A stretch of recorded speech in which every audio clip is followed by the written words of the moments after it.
So yan po, na-start ko na po yung webinar. Ayan.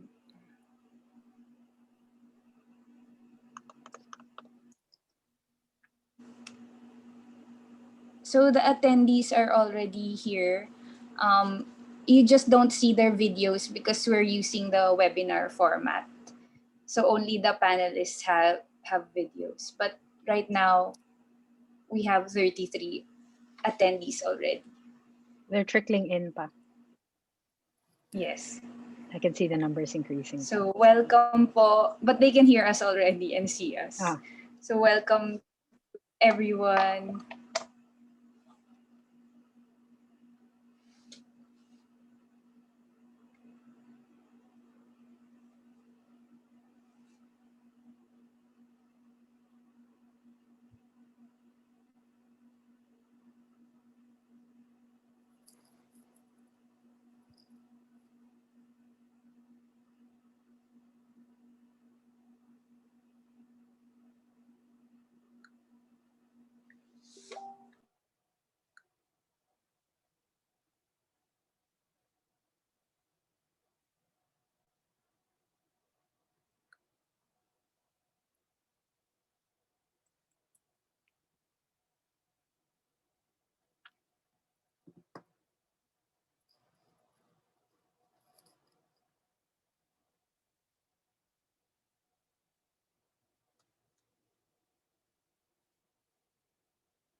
So welcome everyone to the UP Center for Women's and Gender Studies Research Dissemination Forum. This event is part of the Center's Site of Convergence, Weaving Tapestries of Knowledge, an event series where we discuss various gender issues. For today, our speakers are those who received the Research Grant 2019. To introduce the researchers and their projects, let us welcome Dr. Marie Aubrey J. Villasiran, the Deputy Director for Research and Publication of the UP Center for Women's and Gender Studies. Thank you, Jasmine. Good afternoon, everyone. So welcome to the second Site of Convergence event, which focuses on the research, for this event anyway, we'll focus on the research dissemination of our 2019 UP Center for Women's and Gender Studies, a mouthful, research grantees, something that Jasmine already mentioned just a while ago. So this is part of the Site of Convergence series, which was actually launched last year, and it's as Jasmine also said, it's meant to weave tapestries of knowledge, which actually means this is an event series and a space as well to share and bring together in conversation diverse experiences, ways of knowing, as well as knowledge creation. So for this afternoon, we will have 5 presentations on quite varied topics. So Dorothy Jose and Lourdes Alfaro use a historical post-colonial lens in comparing the origins of the feminist movements in Thailand and the Philippines. So the research seeks to identify commonalities and dissensions in the history of the fight for women's rights, and also looks at the direction taken by these respective women's movements. Luisa Tangi's research analyzes the correlation between hypermasculinity and police involvement in gender based violence. It explores complaints against police who have committed gender based violence against their spouses, partners, children, and even ordinary citizens. Action research that investigates the health and well being of maturing tomboys among the Kankane and Bontok is Jennifer Yosef's presentation this afternoon.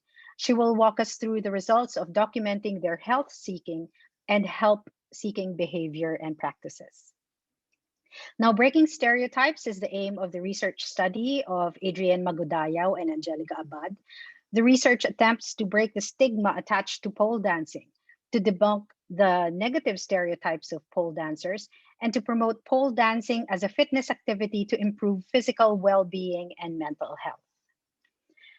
Finally, but of course not the least, we have Cleve Argeles and Nikki Gregorio, who focus on social media influencers, not as digital entrepreneurs or concentrating on their self-branding practices, but as powerful informal political actors who are well placed to influence their followers.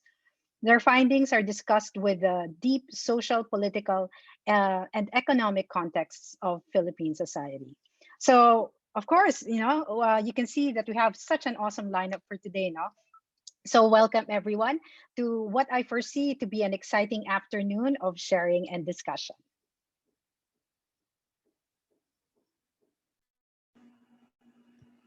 Thank you, Dr. Villaseran. For the first presentation, we call on Ms. Mary Dorothy Jose to present the research project which she co-authored with Ms. Maria Rita Lourdes Alfaro. The research project is entitled A Comparative Analysis of the Origins of the Feminist Movement in the Philippines and Thailand. Hello. So, Miss Jasmine, will you be the one to share the PowerPoint? Yes po. Okay, thank you. So, let's ano lang po.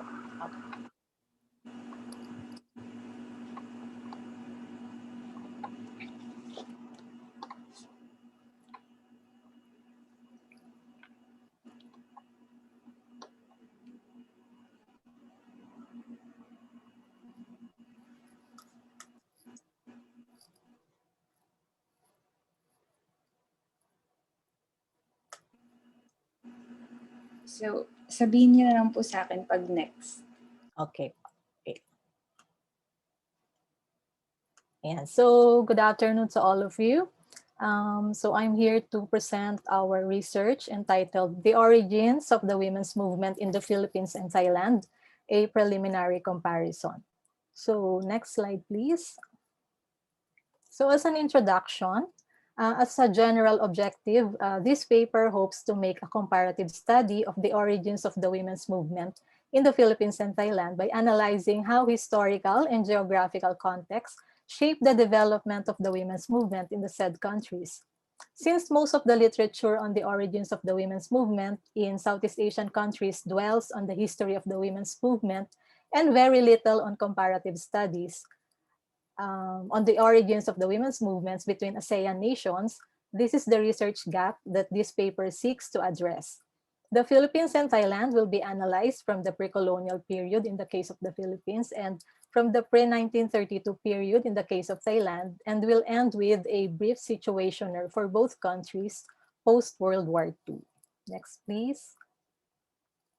So as for the research framework, this study uses the transnational feminist approach by looking at particular contexts and dynamics in the region that help shape the direction of women's fight for a better place in society, taking into consideration how various factors such as gender, race, class, and religious background affected their social, political, and economic conditions, and how they were able to pursue the struggle to end women's oppression. Transnational feminism highlights intersectionality, interdisciplinarity, social activism and justice, and collaboration, while challenging the idea that women around the world share the same types of experiences oppressions, forms of exploitation, and privileges. Next, please. So here we can see a map of Southeast Asia. So Thailand is located in mainland Southeast Asia, while the Philippines is located in insular Southeast Asia. So the choice of the Philippines and Thailand is deliberate. Thailand has prided itself on resisting foreign subjugation, while the Philippines was subjected to several foreign dominations. This research attempts to investigate the origins of the women's movement from a country with colonial experiences, so the Philippines, and with that of having no colonial history, which is Thailand. So this is to conclude that while these two countries underwent diverse historical and socio-political developments, these experiences, even if different, molded a collective women's oppression and struggle. Next, please. So as for the women's movement in the Philippines, so Filipino women enjoyed a higher social stature in pre-colonial times, as suggested by the existence of babaylanes as spiritual leaders. They also enjoyed certain rights and privileges in society. Women's social status gradually regressed upon the imposition of Spanish colonialism in the Philippines beginning in 1565 through the introduction of Spanish customs, religion, law, and education, with the Virgin Mary becoming the role model of femininity. Despite colonial efforts to subjugate Filipino women to a lowly status, there were some notable women who were able to challenge the limitations imposed on them.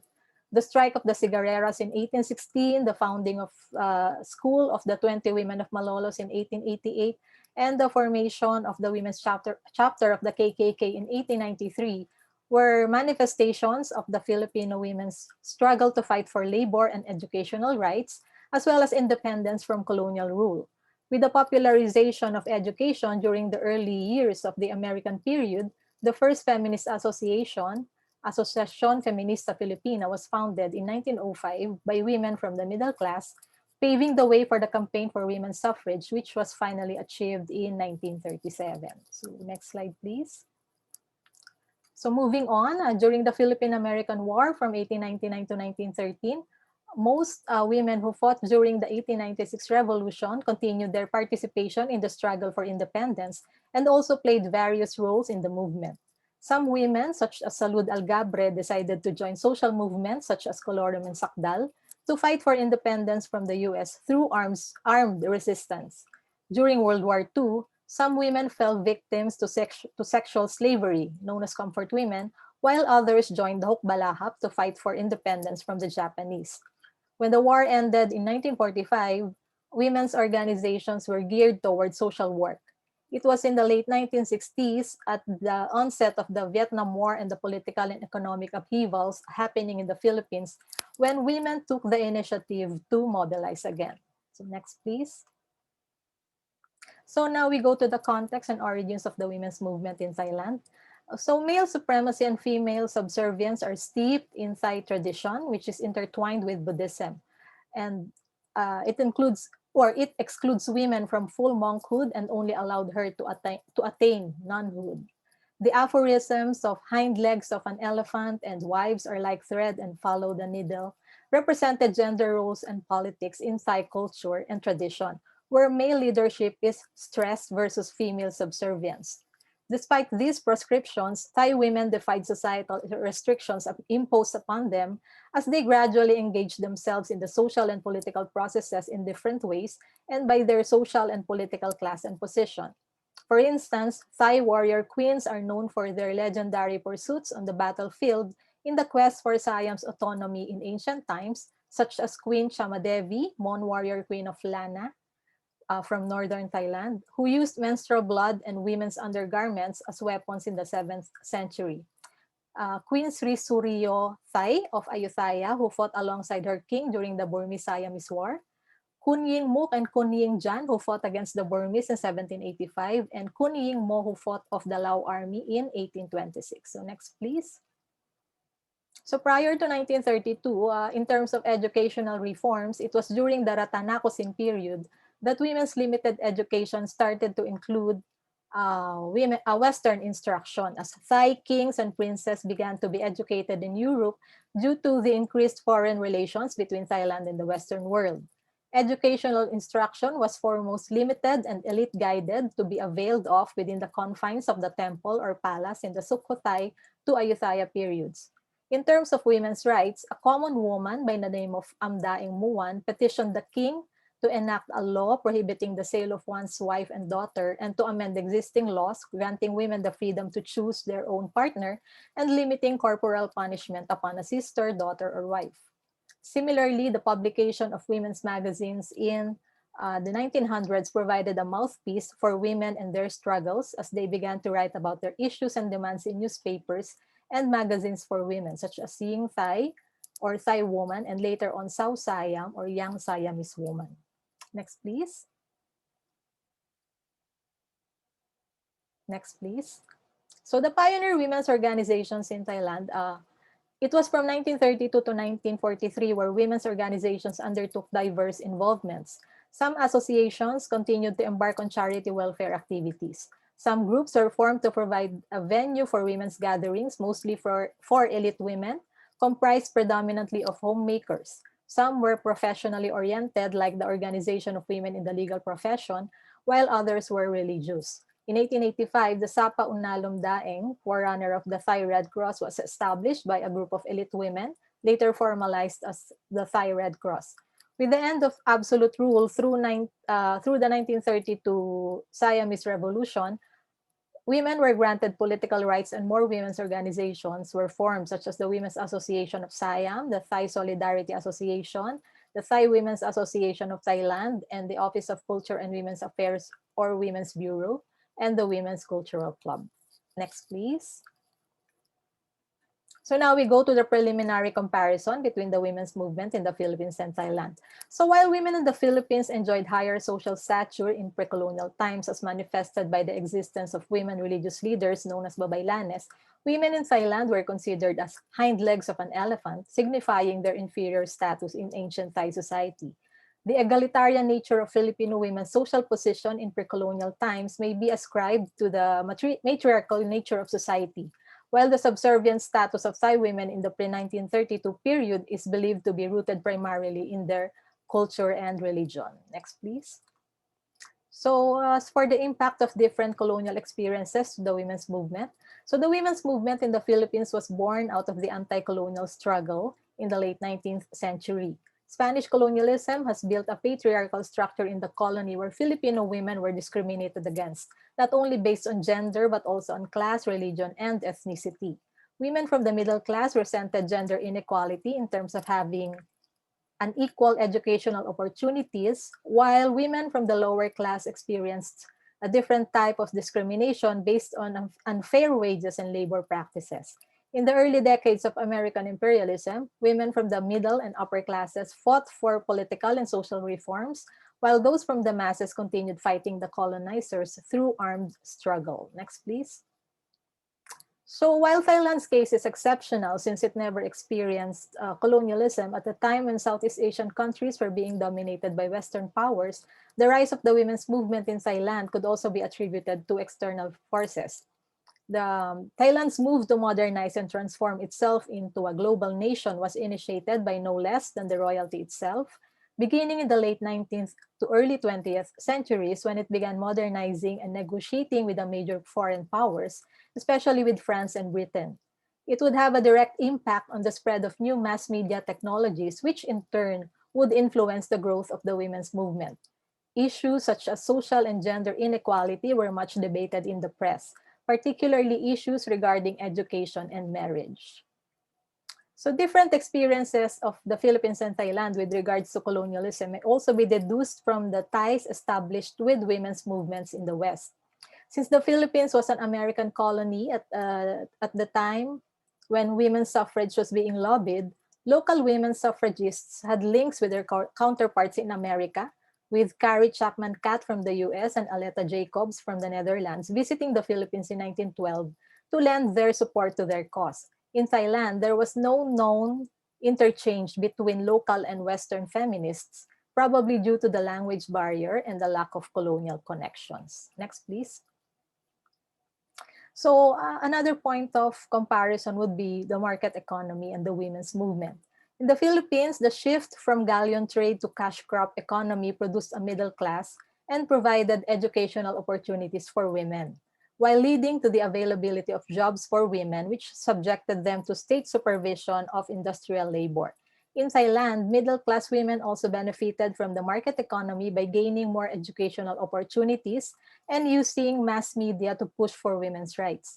Women from the lower class were also able to take advantage of the developmental measures by gaining employment as workers.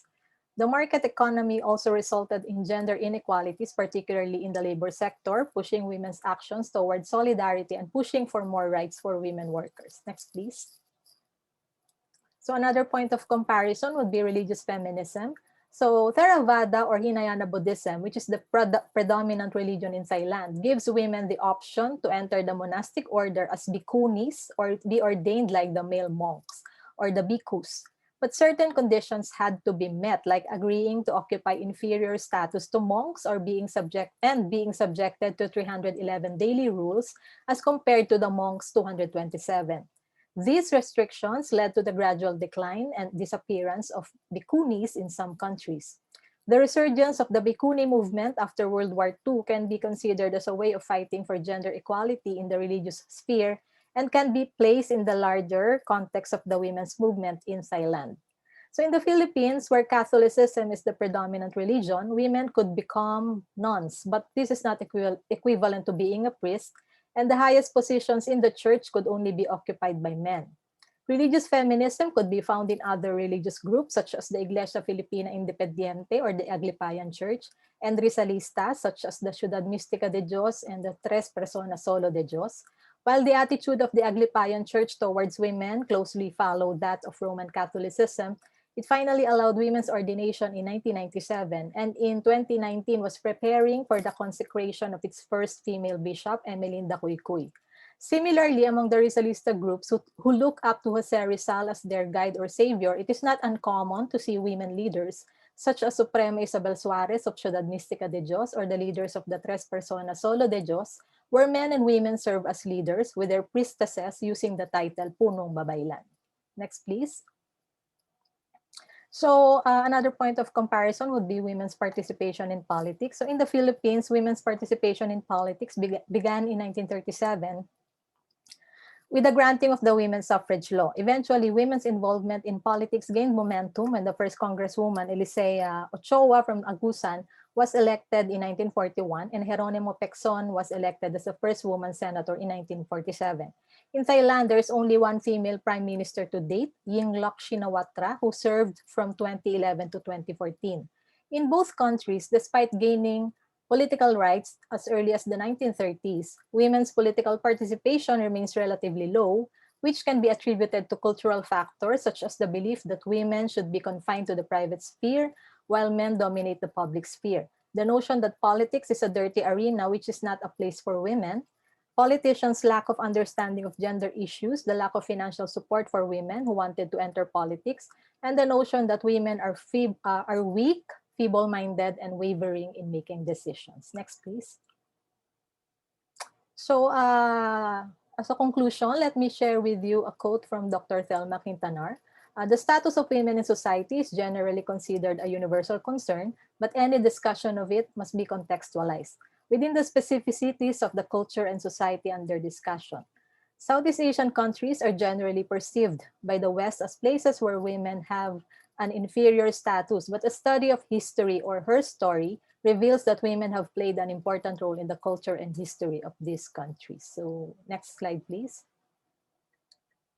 So the Philippines and Thailand's experiences were analogous in terms of women's quest for social, political, and religious representation amidst antiquated patriarchal structures. However, one must delve beneath this apparent similarity to comprehend that the struggle of women's movement in both societies were born out of the unique dynamics of each. So that would be all. Thank you so much.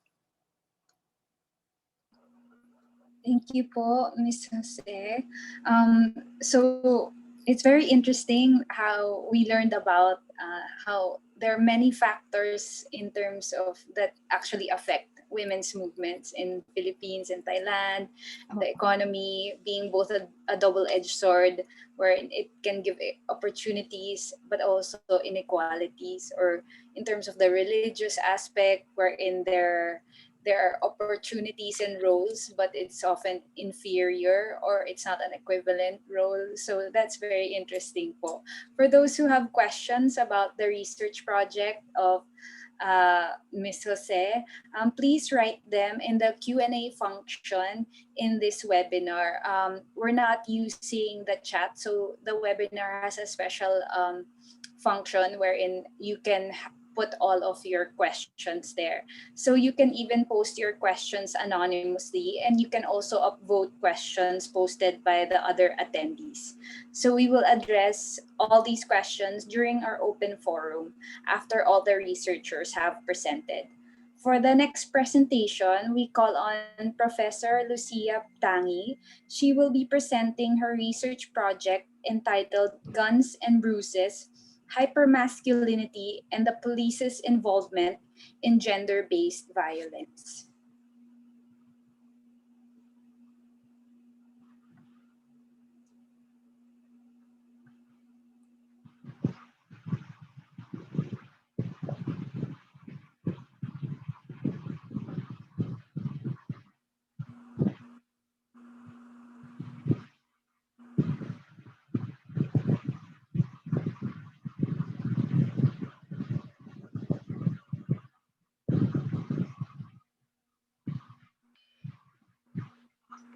Magandang hapon po. Yeah, first of all, I would like to thank the UP Center for Women for giving me this opportunity to do this research. In fact, I think this research is long overdue. I've been wanting to do this research, but first, I didn't have the time. Second, I didn't have that resources. So now to this presentation. So bakit guns and bruises? Ano? First, guns, I use the term guns to represent the police officers. And in most cases, guns are being used by police in order to threaten psychologically their victims. And while bruises represents the physical, emotional, and economic abuse on women. Next, please. Okay, this is just an outline of my presentation. Can we proceed to the next slide, please?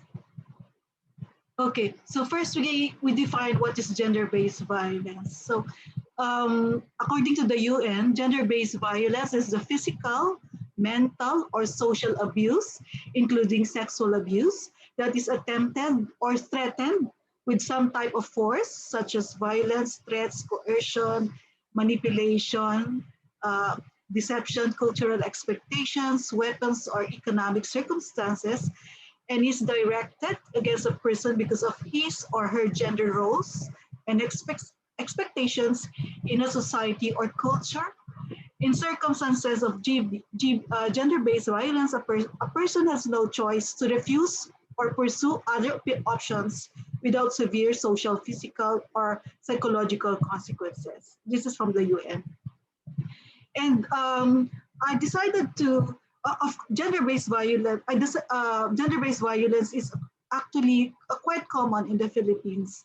And I decided to pursue this topic because yeah, most of the existing literature on gender-based violence focus most of the time on the general public. I have not seen, or maybe some of you can correct me if you have seen one, but I have not seen any research on focusing on the gender-based violence committed by the police or by the military. Okay, and then also, I also tried to look for other literature outside the Philippines, but it seems that it's also very scarce. So no, there were just one or two researchers that I have seen related to my topic. Okay, next slide, please. Police, ayun. Police, no? Kaya that's why I decided to focus on the police. First of all, I know someone, or I know someone who has experienced violence under the hands of police. And then number two, I also noticed that in that there is very rare, well, from time to time, we do read in newspapers, mga spot news reports about uh, rape committed by policemen, sexual harassment, etc. But those are just spot reports. I have not seen a comprehensive research on on um, gender-based violence committed by police. Okay. Next, please. So objectives of the study, of course, to find out the number of police officers and personnel who have committed gender-based violence. Second is to listen to the narratives of women. Third is to establish how hypermasculinity or dominant masculinity is connected to the perpetration of gender-based violence. And next is to recommend appropriate forms of intervention to both police perpetrators and victim survivors of gender-based violence. Next, please. So hypermasculinity. I use the theory of hypermasculinity. Uh, well, just to define it first, hypermasculinity is generally defined as exaggerated masculinity, dominant masculinity of the machismo ideology. Moser and Tompkins define the term as a system of ideas forming a worldview that chauvinistically exalts male dominance by eschewing masculinity, virility, and physicality to be the ideal of real men who are adversarial warriors competing for scarce resources, including men as chattel in a dangerous world. So maybe I'm sure some of you are asking, bakit hypermasculinity? Mga babae, ito pinag-uusapan natin. No? Okay, of course, the use of feminist theory is also very useful for this research. But I wanted to look also. I wanted to use a new theory, the use of hypermasculinity in this research, because I think we've been using feminist theories in many researches. Maybe it's time we also look at this other kind of theory, the hypermasculinity theory. And I think it's also very useful. No? Of course, the feminist theory is very useful in understanding gender-based violence, but I also wanted to try this new theory of hypermasculinity. Okay, next, please. So yeah, based on the hypermasculinity, on the literature that I've read, okay, so the power of institutions like the police is a major factor in the construction and reinforcement of hypermasculinity. In most societies, the police are the major enforcers of law and are instruments of the state. The patriarchal dividend enjoyed by the police depends on how powerful they are perceived in a particular society. Okay, next, please. Okay, and there was one research done. I think this was done in Turkey. The author is Exi. He discussed about I think it's quite a new concept for me. No, it's a new concept for me. He discussed about masculinities of the state, which he defined as political masculinities that are constructed and reproduced through the interpersonal relations and engendered through and embedded in the structure and culture of the state institution.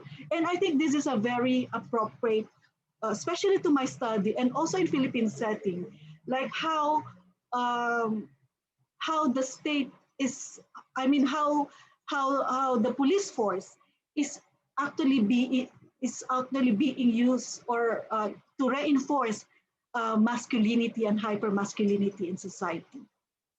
And I think this is this is a contribution to the police involvement in gender-based violence.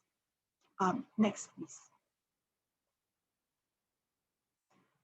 Okay, so in my research, I have to confess, no, my research was very challenging. Akala ko nung una, madali lang, no? Kaya-kaya ko yan, sabi ko.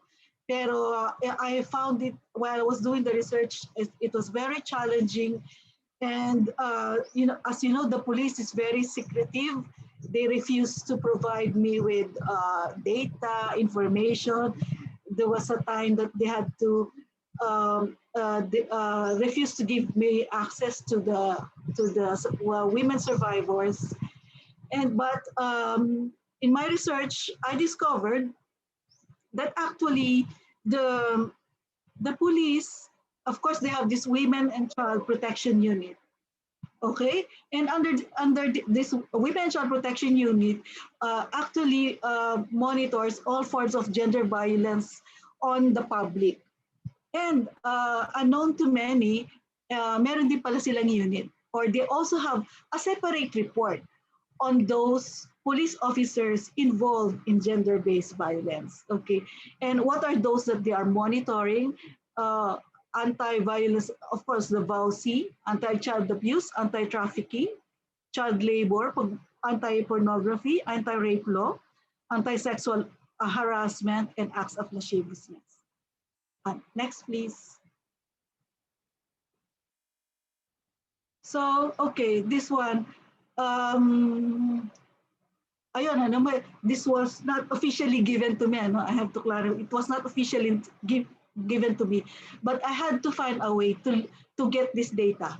Okay, I had to use some channels to get this information. And in fact, I even tried to approach some veteran journalists. Tulungan niyo naman ako kumuha ng mga ganitong data tungkol sa mga police officers. And they warned na baka daw mahihirapan talaga ako. But anyway, just to give you an idea about this table. Okay, these are the complaints received by the Women and Child Protection Unit against police officers. So marami okay, and may I also highlight that since 2016, at the height of the Tokhang, or the anti-drugs war of the Duterte administration, there has been an increase in complaints on rape. Okay, rape cases. We have, in 2016, there was 16, and then in 2017, it went up to 29, and then in 2018, 12. Okay, so medyo malaki siya compared to the other years. Okay, next slide, please. And then, yeah, if you will notice, this is the graph of the total number of complaints filed against police officers. And this shows na medyo sigsag ang dating, but this may just be the tip of the iceberg. We really don't know, because there are many survivors or victims of gender-based violence who do not really file their complaint. Next slide, please. Okay, the narratives of women. I think this is very interesting. Next slide, please. Okay, so the first survivor, si Rita, is married to an SPO. I met Rita when I was inside the office of the Women and Child Protection Unit. Okay, si Rita, when I saw her, she couldn't speak. She was still in a state of shock, because she was just rescued by the police officers from her house, no? Okay, kasi when they found her, she was chained by her husband. Naka-chain siya nakaposa siya sa hagdanan when she was found, and she had bruises because she was beaten by the husband before she was rescued by first the barangay and then the police. And they have a child. She has a child with this police officer, and Okay, she has a child with this police officer, and according to neighbors, the husband also abuses the child. Next slide, please. Okay, okay. The next one is Jana, 55. Um, she had a partner for 10 years na SPO2. Okay, they had two kids. Tapos on the seventh year, they had well, Jana thought that ito na yung aking Prince Charming. But on the seventh year, biglang nagbago na si SPO2. He started beating the Jana. And then eventually the police officer left Jana for a younger woman. Okay, next slide please. Bibilisan ko na lang para time na. Okay, next is Mylene. She's 40 years old. She's now an NGO worker. Pero napakahaba yung kanyang experience on police abuse. So I don't know which one to highlight. Ano. But she left home when she was 14, and since then she was lured into prostitution. Ano. And one of the most unforgettable experience that she had an affair with a police officer na akala niya this police officer would protect her from from all other bad guys. Yung pala inanakan lang siya, okay? And then eventually she gave birth to the child. And then when she gave birth to the child, kinuha na ng police officer. Tapos sinabi ng police officer sa kanya, umalis ka na. Umalis ka na, hindi na kita kailangan. Okay. And hindi pa yun, ano, the sad thing is, eventually, Mylene found out na meron na siyang HIV. And then, well, apparently she got that HIV from that police officer. Okay. Next slide, please. Okay. Maya is a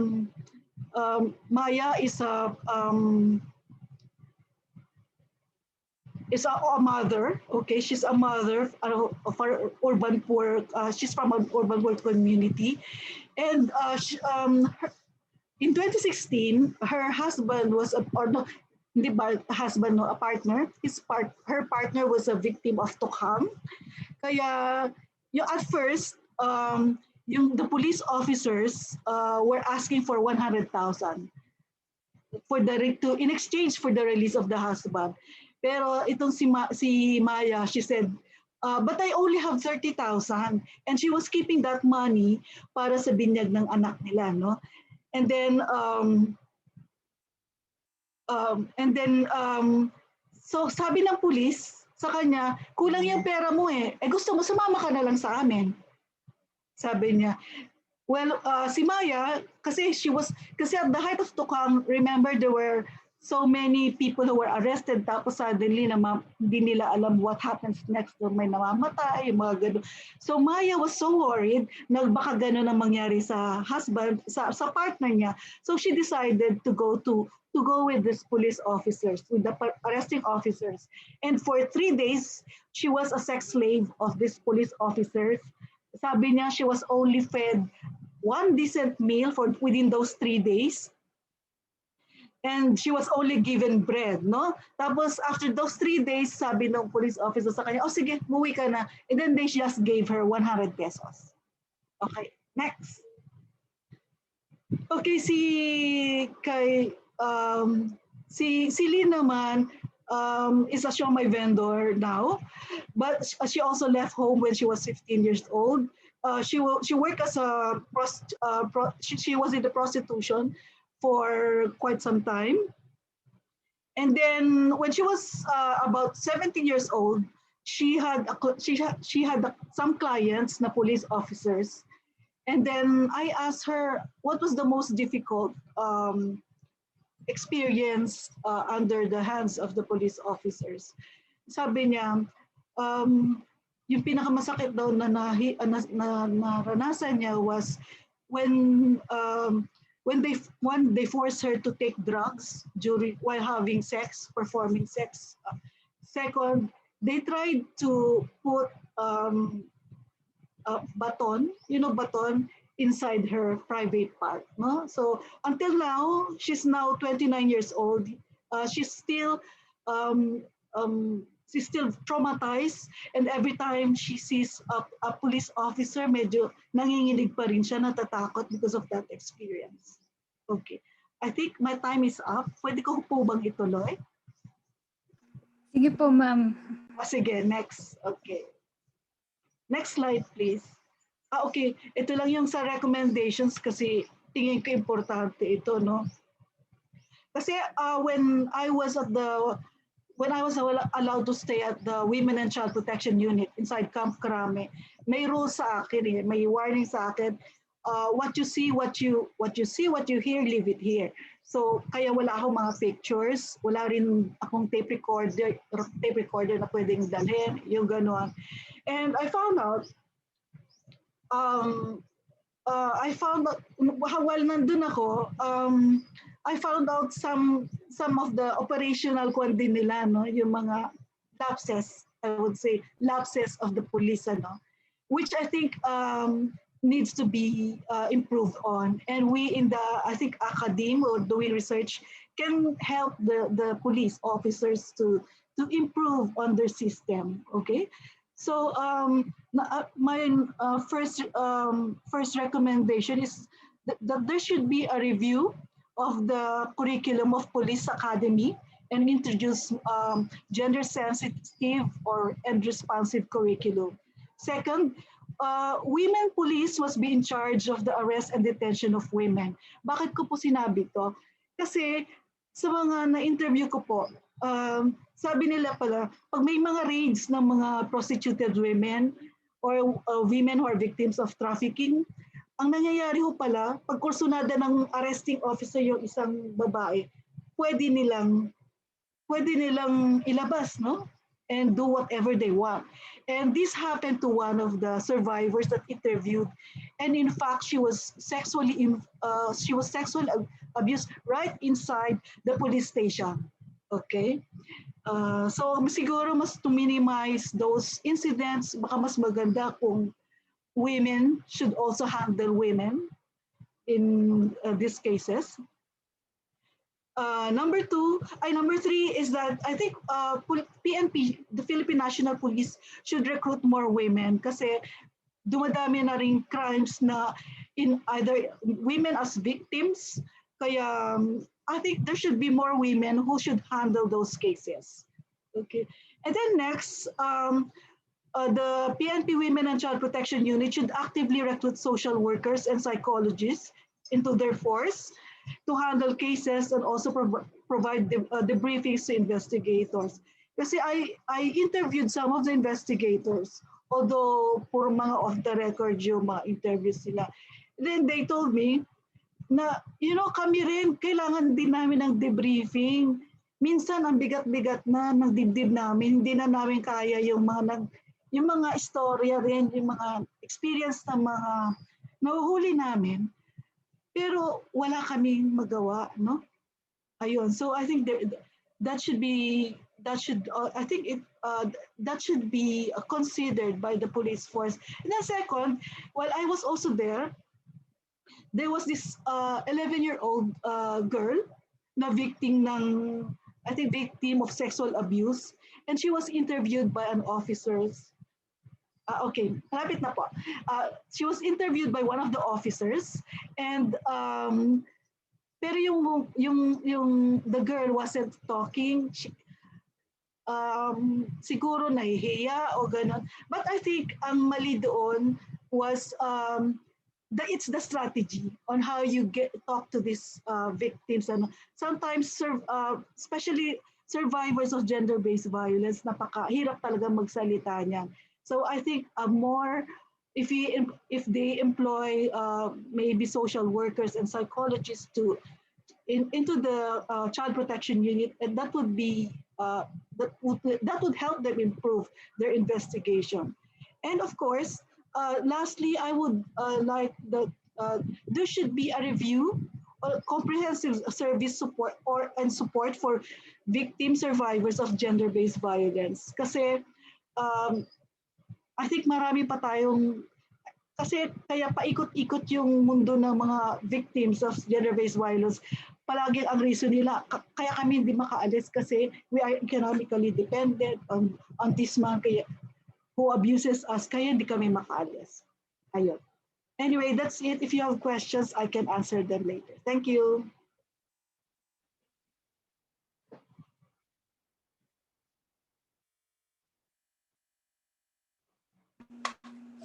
Thank you po, Professor Tangi. So it's so interesting, your topic. It's so timely as the abuses by the police is in the news in the recent years. So it's really interesting to find out that during the height of the Tokhang, there was also a rise in the cases of rape.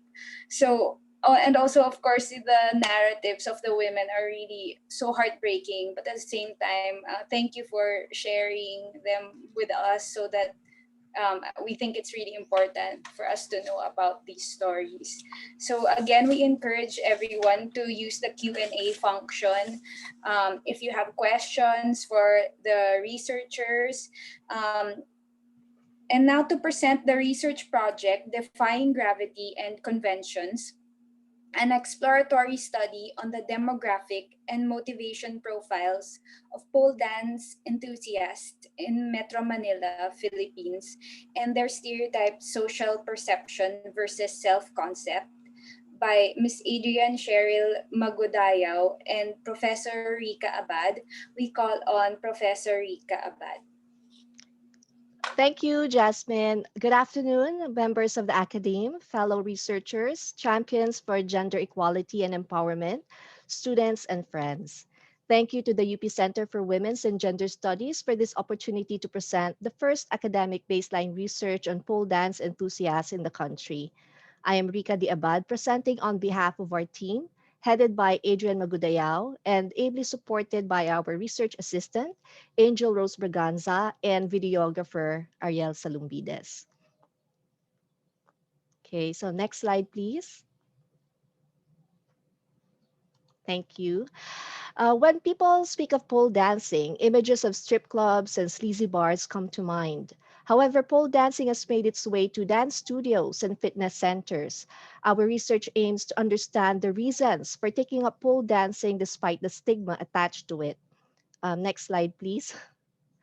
And to promote it as an alternative fitness activity and to improve physical and mental well-being. And since this is an exploratory study, we hope to fill the knowledge gap on the pole dancing experience in the Philippines and serve as a baseline study for future academic researchers on the topic. Next slide. When I was involved with the CCP Encyclopedia of Philippine Art second edition back in 2014, I had volunteered to write about pole dancing in the dance volume. However, it was a requirement that the genre has been in the Philippines for at least 15 years. Pole dancing as a fitness activity in the Philippines has been traced back to 2004. So at the time, it had only been 10 years. Last year, when we embarked on the research, was the 15th year of pole dance as a fitness activity in the Philippines. So now it is time for pole dancing to claim its space in the academic discourse community. Our specific objectives include collecting the demographic profile of pole dance enthusiasts in Metro Manila, examine their reasons for taking up pole dancing as an alternative fitness activity, expose the issues pole dancers face, and explore how they handle them. Next slide. This study on pole dance enthusiasts in Metro Manila consisted of a two-pronged approach. First, we embarked on a quantitative research survey, and then we also engaged in a qualitative research through participant observation and key informant interviews. Next slide. These were the 14 pole studios that have participated in our research. We had identified 17 pole studios in Metro Manila at the beginning of 2019. However, when we were ready to do the surveys towards the middle of the year, 2 of them have closed down already. One studio, on the other hand, has declined to participate in this landmark study due to their busy schedule. Next slide. Amongst the respondent pole dancers in Metro Manila, this gives you a snapshot of the demographics of the pole dance enthusiasts in Metro Manila. Based on our survey, majority are female between 21 to 40 years old, Roman Catholic, and Filipino. Next slide. The survey results actually negated some of the most common stereotypes about pole dancers. The first stereotype is that people who pole dance have low educational attainment. Amongst the respondent pole dancers in Metro Manila, the survey showed that 81.37% of the respondents have undergraduate degrees. In fact, 14.5% have graduate degrees. Some have master's degree, medical degree, law degrees. The second stereotype is that people who pole dance are unemployed and need to strip for money. Amongst the respondent pole dancers in Metro Manila, the survey showed that 80.39% of the respondents have stable jobs. And one other stereotype is that people who pole dance belong to the low economic class. Among the respondent pole dancers in Metro Manila, the survey showed that 31.37% of the respondents earned 21,000 to 40,000 gross monthly income, which puts them in the middle income bracket based on the Philippine Statistics Authority income classes for an average household of 3. In fact, 18.4% earn 81,000 and above gross monthly income. Next slide. Here is what we see here on the slide is amongst the respondent pole dancers in Metro Manila, 24.5% have children. And out of those with children, 44% are solo parents. Next slide. Amongst the respondent pole dancers in Metro Manila, most have been pole dancing for 1 to 2 years already and have been introduced to pole dancing through a friend. Next slide. Amongst the respondent pole dancers in Metro Manila, we see that the number one reason for trying pole dancing was for exercise. However, exercise was no longer in the top 3 reasons for continuing pole dancing, but slipped down to rank second as workout fitness as a reason for recommending pole dancing. It is important to note that the pole as a full body workout was mentioned as one of the reasons for continuing pole dancing, but always in relation to flexibility, strength, stamina, and other health goals. Only the element of fun remained as the constant reason for trying, staying, and recommending pole dancing, and its rank increased from third in trying pole dancing to second rank for continuing pole dancing to first rank, tied with empowerment for recommending pole dancing. Empowerment also increased in rank from third as reason for continuing pole dancing to first rank when it comes to recommending pole dancing. However, empowerment was not one of the top 3 reasons for trying pole dancing. Strength remained in third rank as a reason for both for continuing pole dancing and recommending pole dancing. Again, it was not one of the top 3 reasons for trying pole dancing, although strength as a reason for trying pole dancing came in at 4th rank, tied with flexibility. Empowerment was not even mentioned as a reason for trying pole dancing at all. Perhaps empowerment is an unexpected benefit gained from pole dancing only known to those who have already tried it. Next slide. Only 38.24% of respondents reported encountering issues due to their engagement in pole dancing. Next slide. On this slide, you see the first ranked issue in each area of the lives of the respondent pole dance enthusiasts in Metro Manila and how they have dealt with that particular issue. There still exists a societal stigma about pole dancing due to the conservative culture in the Philippine society and within the Philippine culture, corporate and academic culture. However, the stigma does not extend into the inner circle of family and friends. The main concerns of those closest to our respondents were primarily for their safety when executing gravity-defying or what they call buwis buhay tricks on the pole, or the lack of understanding of pole dancing among friends, both concerns of which can be addressed by talking to them.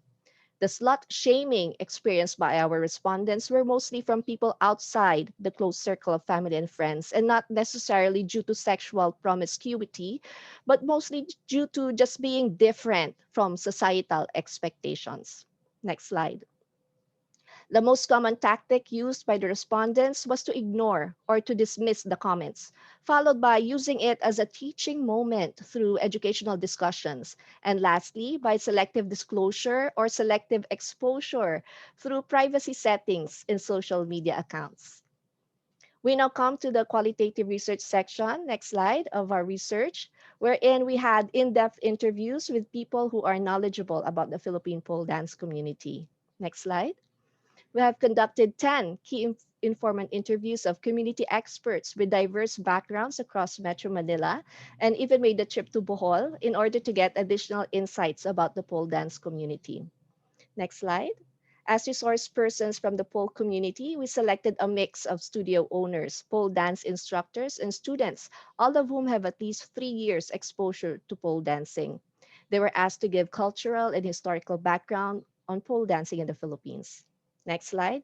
As resource persons from the academe, we have sought out experts with interest in feminist theories and sports psychology, both of whom had at least 3 years experience in their given fields. The general objectives of the KII, next slide, were to give voice to the pole dance enthusiasts in Metro Manila, as well as to explore if the survey results support the narratives of the resource persons. Next slide. The specific objectives of the KII were to have a basis for the creation of the video presentation as one of the research outputs, aside from the journal publication, to trace the beginnings of pole dance in the Philippines, and to document the issues, benefits, and coping strategies in relation to pole dancing. Next slide. We will review the KII section through the framework of the self-determination theory, which was mentioned by Professor Mona Adviento Maghanoy during her interview. The self-determination theory by Desi and Ryan suggests that people are motivated to grow and change when three innate and universal psychological needs are met. First is autonomy, second is competence or mastery, and lastly is relatedness or connectedness. Pole dancers are intrinsically motivated and empowered to self-actualize because pole dancing fulfills the three psychological needs of autonomy, competence, and relatedness. This will be illustrated by the words from our interviewees. Next slide. The first psychological need is autonomy, which refers to the sense that one's actions are the result of their own volition. Studio owner and pole instructor CD from Pole Cats expressed autonomy when she explained that pole dancing is the time when I feel free, when I am not thinking of what other people think. And this is who I am. But with dancing, all bets are off. No, this is who I am. Take me as I am. Next slide. Pole pioneer, founder, and creative director of Pole Academy of the Philippines, said it best when he said that what other people think about me is none of my business. If you do something, do it for yourself. Next slide. The second psychological need is competence, which is the belief in one's ability to affect change and achieve desired outcomes. 72-year-old resident pastor and pole student at Star Dance Studio, Menchi Gomez, shared that even I was amazed. Na-amazed din ako sa sarili ko. Kung gusto mo, pwede. If there's a will, there is a way. Next slide.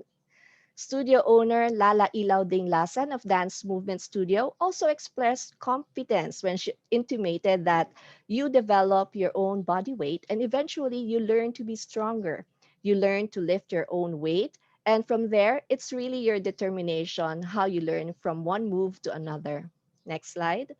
Finally, aerialist and pole athlete Cristal de Catalina of Beast House Pole and Aerial Art Studio spoke of competence when she said, I realize every time I attend the class, the more you improve. She went on further to say that I think that is one of the reasons why pole dancing is challenging and exciting. Kasi parang every time I attend, I get do this, and then the next day you can finally do it.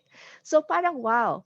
And then you keep on attending kasi parang it surprises you that you're able to do these things na una, akala mo you'll never be able to do. Next slide. Finally, the last psychological need is relatedness, which is the extent to which one feels a connection with others. Makeup artist Marielle Baisa and pole student at Pole Dolls Dance Studio talked about relatedness when she described how supportive the pole community was when negative comments were on the social media news feeds. She knows that one of our classmates was always going to defend, like we're always defending each other. Next slide. Another example of relatedness was given by pole dance instructor Shara Soto of Dance Movement Studio and the Upper Deck. During times when she felt like giving up, she says, then my friends have to encourage me. Tapos yun, slowly bumabalik na yung strength mo. Next slide. Lastly, Pole and aerial artist Johnny Sustantivo Villanueva, who is an instructor at Elite Aerial Art Studios, said of relatedness that pole enthusiasts spend a lot of after office hours at the studio because of stress relief, self-discovery, and most importantly, nakakahanap at nagkakaroon sila ng ibang friends, di ba? Nagkakaroon sila ng ibang gagawin. So, ang laking tulong yung pole dancing. Next slide. To summarize the KII, Dr. Natalie Africa Verceles, the director of the Center for Women's and Gender Studies, expressed that empowerment is finally learning to understand that no one has a right to place you in that box. It is being able to decide and being able to act based on your decision without caring. It's really taking charge of your life and your body. It's having full self-determination over yourself and your life. Next slide. The key informant interviews have been converted into 7 video modules available for viewing on the UP Center for Women's and Gender Studies YouTube channel. Next slide. Our research survey and KII have some points of convergence. Both survey and KII show that people who start pole dancing already have an existing fitness activity, and they venture to the latter out of curiosity to try something new and as an outlet for creativity. Additionally, both survey respondents and KII resource persons recommend pole dancing to other people because of the benefits that they have gained from it, such as empowerment, happiness, fun, workout, fitness, and strength. However, next slide. Our research survey and KII have some points of divergence. Most people start pole dancing for the exercise, workout, or to learn something new. Although the survey respondents stay with pole dancing for many reasons, such as passion, love, happiness, fun, empowerment, and strength, the interviewees say practitioners stay with pole dancing due to self-discovery, strengthened self-identity, and a strong sense of community. Meanwhile, respondents and interviewees have expressed many similar and social issues they have encountered while pole dancing. However, one issue that came out repeatedly during the KII that wasn't reflected in the survey results was the issue of pregnancy of the female pole dancers. Next slide. There were a lot of ideas that came out in our survey and KII, but some of the more important ones that were mentioned were that pole dancing must not be defined solely as a sport or an art, but a fusion of both in order to flourish. Another important idea is that pole dancing may be seen as a form of resistance or rebellion against the female stereotypes in a patriarchal society. Next slide. However, there are still some knowledge gaps in the areas of pole dancing's role in mental wellness of pole dance enthusiasts. Media influence on the socially constructed reality on the perception of pole dancers, and the Philippine agenda to get pole dancing recognized as an Olympic sport. Recently, the Philippine Pole and Aerial Sports Association was recognized as the national team of the Philippines and an official member of the Philippine Olympic Committee. Currently, the thrust is on creating awareness and generating interest for pole dancing as an Olympic sport.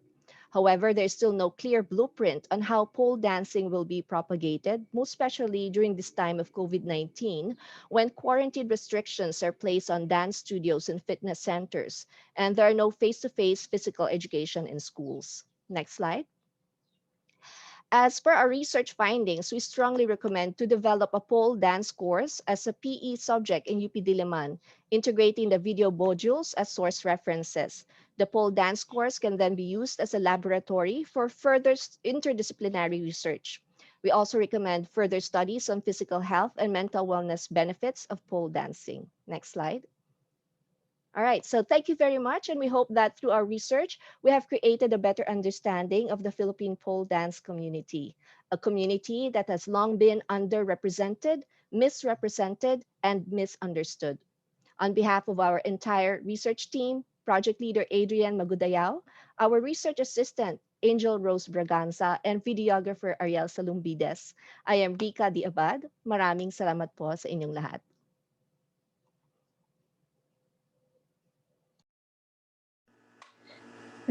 Thank you po, Professor Abad. It's so interesting to have a research project about pole dancing. And as you mentioned, the researchers also produced videos in relation to their research project. And you can actually watch those videos on the YouTube channel of UPCWGS. And you can also find them on our social media, like our Facebook, Twitter, and Instagram, the links to that. I personally watched all of those videos, and then I really, really love well, everyone, but I also loved see Miss Rosita, the 72-year-old pole dancer, and she was amazing. It's amazing how she showed how the body has so much potential, no matter what age or um, what kind of shape that we have. So thank you po for that research project. So again, we encourage everyone to add their questions to the Q&A function. For our next presentation, we call on Professor Jennifer Curry Joseph. She will be presenting her research project entitled Health and Well-Being of Maturing Tomboys in Mountain Province. So, Professor Joseph. Hi, can you see me? Can you hear me? Yes po, Yes, we can JJ. hear you. Okay. Hi, Natsi. Hi, Marby. Sorry, tagal lang di nakikita. I hope I can stay for the Q&A because I have another meeting at 4. Anyway, can we now share the slides?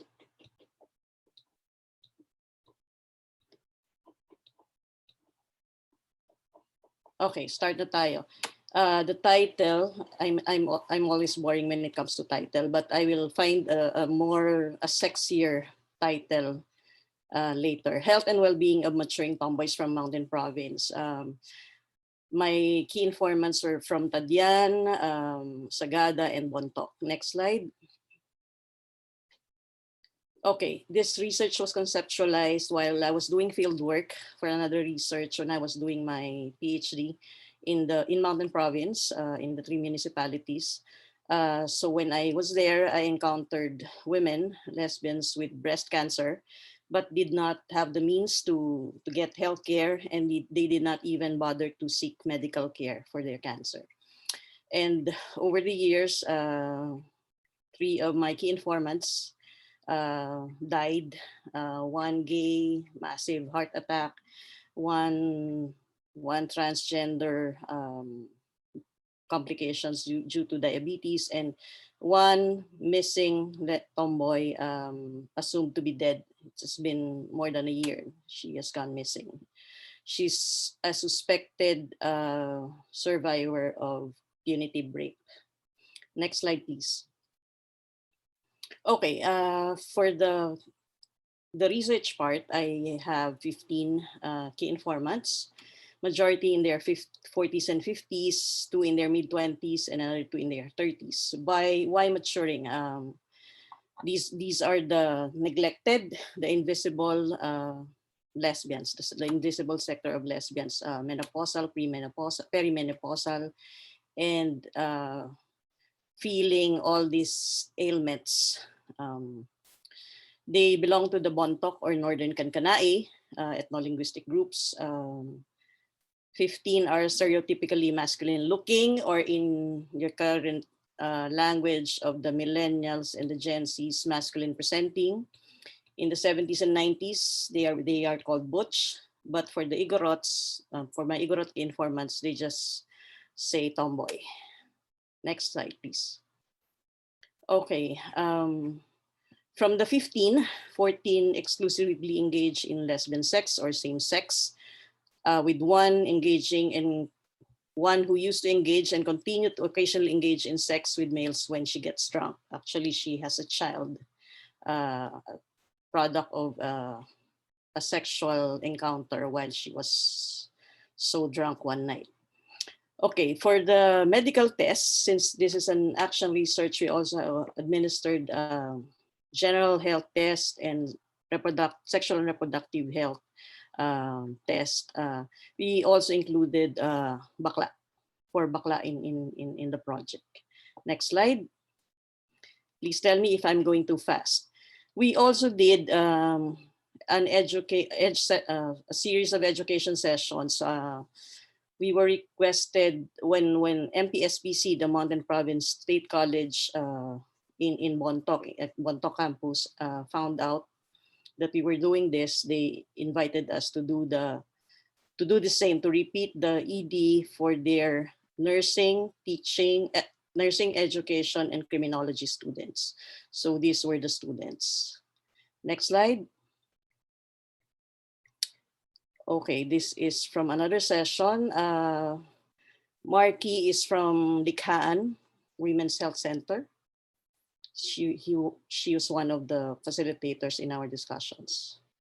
Next slide. The objectives of the research. To document the health situation and health issues of the key informants. We did this, as I've mentioned before, through qualitative data gathering methods, through the administration of medical tests, and in the education campaign that we did. The photo is of the Luis Hora Memorial Medical Hospital, where we did some of the medical tests. This is in Bauco Mountain Province. Next slide.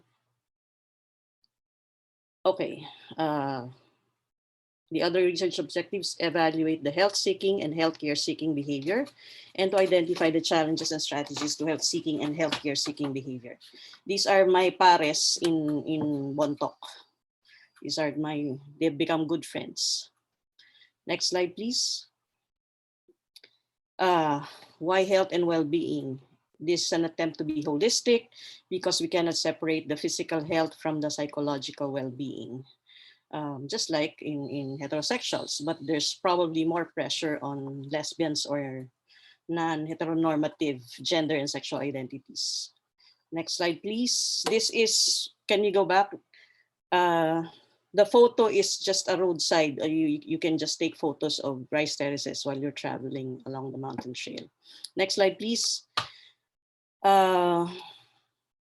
Okay, the photo is Mount Mogao. Also in Tadian, but it's more popularly known as Mount Clitoris.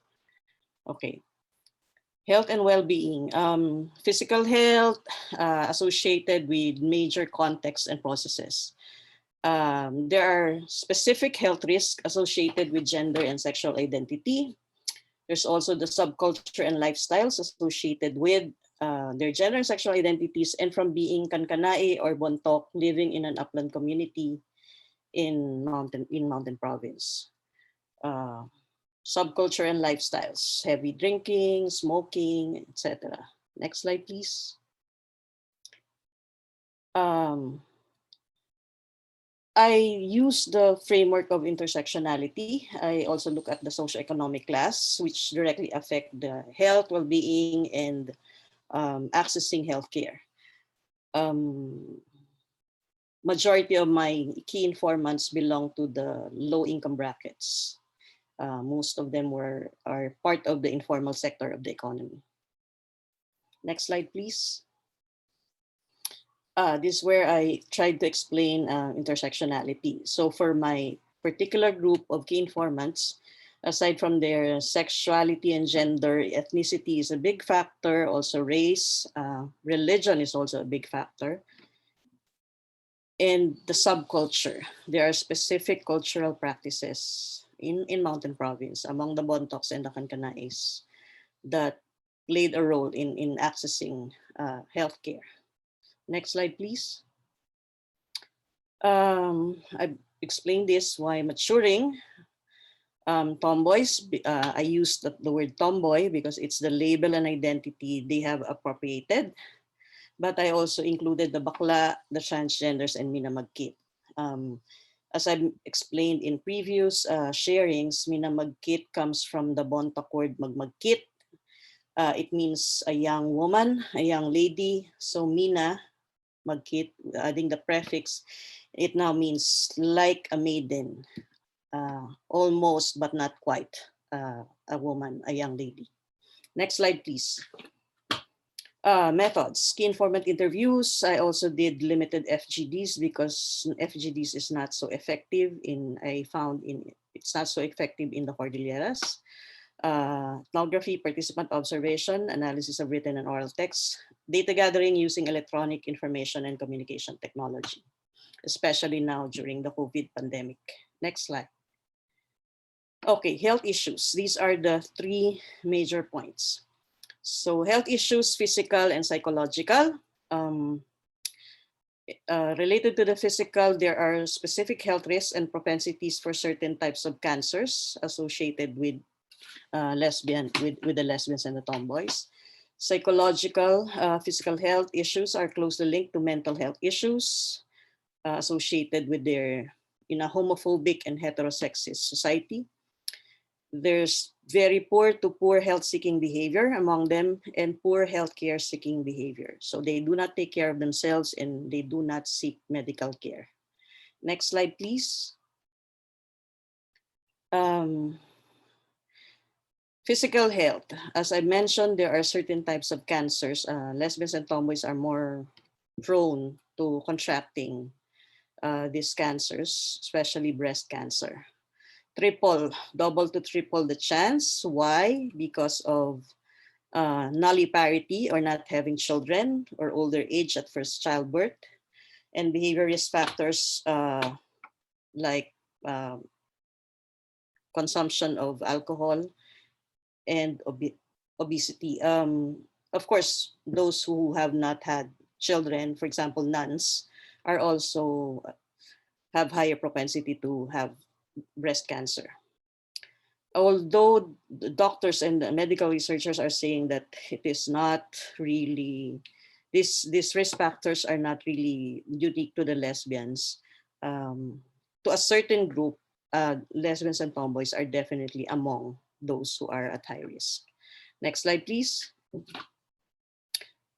Serious mental health issues like depression, self-harming, suicide ideation, and actual suicide attempts. In a homophobic, heterosexist, patriarchal, misogynist society, even the lesbians, the tomboys, and the gays absorb this negative self-image, these negative images of society, and when they internalize this, they can be prone to all of these negative ideas and behavior. For example, we are not only victims of external homophobia. When we say external homophobia, it's the homophobia, violence, and discrimination that we encounter from the outsiders, and internal from ourselves and from members of the sector of the LGBTQ community. Next slide, please. I only have 5 minutes left. Next slide. Okay, poor health-seeking behavior. They do not take care of themselves. They have negative self-images, low self-esteem. So they do not take care of themselves. These findings are consistent with other health researches that suggest that higher smoking and drinking rates among tomboys and lesbians may indicate higher rates of depression, stress, low self-esteem, complications of child abuse, punitive rape, and even date rape. Just last week, I found out that 2 of my acquaintances are victims of date rape. They were fond of going on drinking sprees with their male friends. So they are partners, but they are now both pregnant because of drinking with this male friends of them. Okay, next. Next slide, please. High rates of smoking and drinking. Kwento ko lang ng konti. 100% of my informants are drinkers, from moderate to heavy drinkers. Sabi nila kultura daw. With Ginebra San Miguel, the Cuatro Cantos or Dos por Dos or the round pours or yung bilog, what we call it bilog in the lowlands, is the preferred drink of the Kankanais and the Bontocs. Next, please. In some areas, social ang Ginebra San Miguel kasi ginagawa siyang parang tequila. So meron kang, if you buy it from the store, it's only about 50 pesos. But when you buy it in bars, even in low-end bars, it's now 150, but you get slices of lemon and salt. So para na siya ring tequila. Next slide, please. Manginginom talaga kasi nag-imbento na, and I'm sure this is not unique to the Cordilleras. In many areas of the Philippines, we have invented so many ways of mixing cocktails. So ito yung C2, 2x2 C2. So para daw mag-mix thoroughly, this is how they do it. So umiikot, nagmi-mix yung gin and C2. So 2x2 C2. Next, please. In Bontoc, they have a social life. Compared to Sagada, the Sagadans, ang buhay nila is with tourists. Nakasalalay ang buhay sa tourists. After the tourists are in their hotel rooms, in their homestays, the Sagadans go home and sleep and rest. In Bontoc, after a hard day's work, they go to the sari-sari stores and carinderias. They have a social life. So they drink beer and cuatro cantos or dos por dos. Next slide, please. Daming kwento about drinking. No? In Tadyan, the preferred drink is Emperador mixed with evaporated milk. I've tried it. Make sure that there's a toilet nearby and you have water in the toilet. Next slide, please.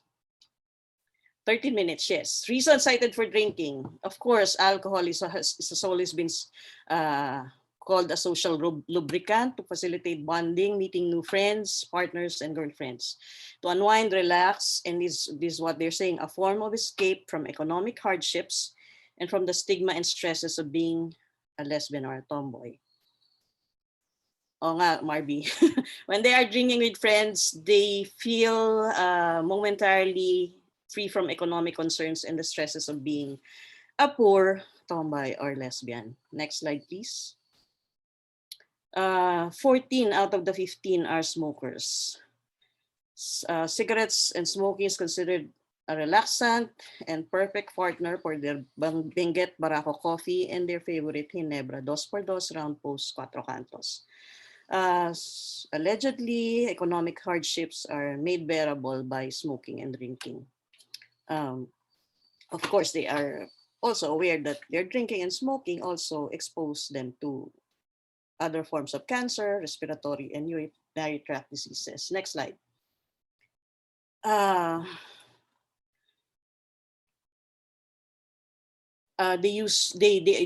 They find resonance with the label tomboy. They are aware of the many labels used in the lowlands, in the metropolitan centers, but they still prefer the label tomboy. So imik and etik na lang yan. Next slide, please. This is very important because they identify as men, but when they see their physical body, they see it as a betrayal of their male gender identity. So most of them are the untouchables, and they still practice, many are still practice one-way sex. This is also why, one of the major reasons why they do not want screenings, medical screenings like pap smear, breast test, mammography, etc. Next slide, please. Yes, I will wrap up. Diet in a mountain province, high, just like in other areas in the Philippines, high sugar, high carbohydrate, high fat, high sugar, high salt diet. So usong diabetes, for my key informants, most of their family members are suffering from obesity, diabetes, at maraming namamatay, or they have to take care of family members who have diabetes. Next slide. Poor healthcare seeking. Economic class. Majority come from poor socioeconomic brackets, and they could not afford a well-balanced diet, and they cannot access quality healthcare. Culture, there's this culture and practice of delaying. I think this is true for the entire Philippines. Delaying seeking healthcare until the condition becomes very serious and when the pain becomes unbearable. That's the only time that they will seek medical help. Laging sinasabi na, I'd rather not know my sickness. I would rather die a sudden or instantaneous death than suffer for a long time. Eh, patay kung patay. Kaya nga, yung isa, ayun, massive heart attack. Patay. Pero may pinanggagalingan yan, yung hugot na yan. Comes from the feeling of helplessness, inaccessibility of quality healthcare, the fear of medical procedure, and the cost associated with medical care. Next slide, please. Poor healthcare seeking. may barriers ka like financial, structural, personal, and cultural in accessing competence-sensitive healthcare services. They prioritize economic livelihood versus free medical tests. Even if the medical tests are free, they'd rather prioritize their economic livelihood. Kung mapapansin nyo, may pride ang mga taga-Cordillera. Di ba nga, nagsoli sila ng mga ayuda, ng SAP, dahil kaya naman nila. Next slide. Meron pa ba? Ito, very important. They view gynecological tests as uncomfortable, extremely invasive, and triggers of psychological issues, male identification vis-a-vis female body. Isa lang ang nagpa-pap smear. The rest, nagpa-ultrasound, nagpa-mammography, pero ang pap smear, because they find it extremely invasive and it reminds them that they are still female. So ayaw nila yon. So maybe next time. 3 tomboys and 1 bakla need further medical test, but I was supposed to travel back mid-March, but then I was not allowed by my dean and my chancellor because nag-lockdown na ang Baguio and Mountain Province during that time. Nauna kasi may nag-lockdown before Metro Manila. Next slide. I think recommendations na. Okay, need for more intensive organizing. I think there's kailangan ng organizing work, education, and further immersion. Kasi talagang may characteristic din kasi ang Northern Kankanayan ng Bontoc na ayaw nila ng outsiders. I'm an insider when it comes to my gender and sexuality. Pero very talaga sila, very private at ayaw nila lalo na pag health and reproductive health ang pinag-uusapan. Researches and intervention strategies to address sexually risky behavior.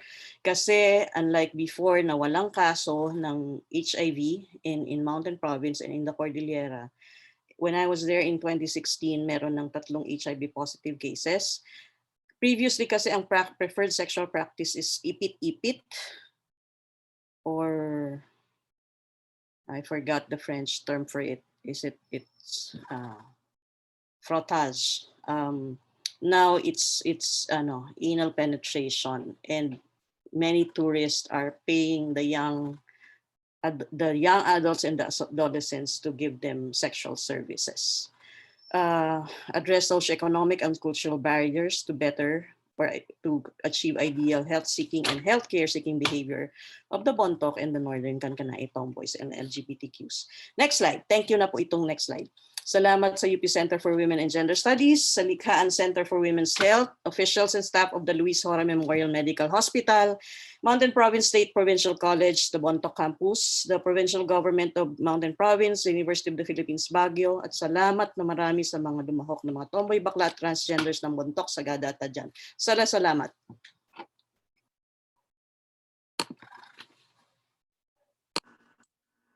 Thank you po, Professor Josef. So, the thing na pinaka-interesting for me is your detailed descriptions of the drinking lifestyle of the lesbians in Mountain Province.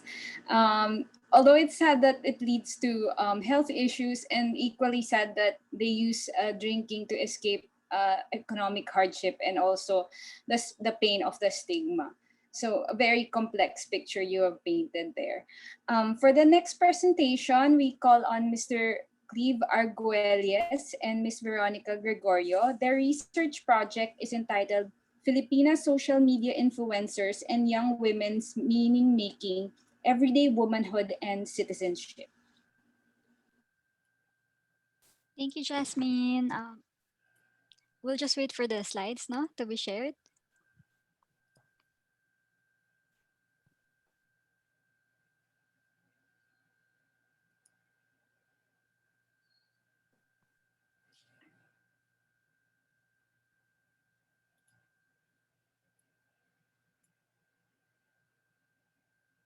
Okay, thank you. So can everyone hear me? Cleve, can you hear me? Yes. Yeah, okay. So good afternoon, everyone. I'm Veronica Gregorio from NUS, and my co-PI in this project is Cleve Arguelles from ANU. Cleve. Yeah. So our presentation is entitled Instamoms, Filipina Influencers on Ideal Motherhood. Next, please. Yeah, so our presentation is divided into four parts. Cleve will first provide a research context by introducing the social media influencers, followed by a brief discussion on the theoretical framework. I will then discuss our methods, arguments, and findings in the third part, and it will be followed by the conclusion. Cleve? Yes. Next slide, please. Thank you, Veronica. So we'll begin the discussion of our research project by defining who the social media influencers are. Following Crystal Abidin, a pioneering anthropologist of social media, in this study, we conceptualize social media influencers as ordinary social media users with an accumulated huge online following built through the creative and unique use of the affordances that digital media spaces provide to share their personal lives and lifestyles. They are usually found in YouTube, Instagram, Facebook, where we are also users of this social media, and more recently in TikTok, where young people are now. Studies on social media influencers began in the 1990s when scholars started studying the phenomenon of cam girls based in the United States. Cam girls are women who use webcams to broadcast their everyday routines and hobbies. So then and now we can really, have a picture of the gendered roots of social media influencing as a practice. Next slide, please. Scholars have been paying attention to social media influencers, particularly in Southeast Asia, because the region is where the practice is most dynamic and really mainstream. For instance, cultural studies scholar Anissa Beta linked the rise of religious social media influencers in Indonesia to the increasing desecularization or religious piety among young Muslim women in the country.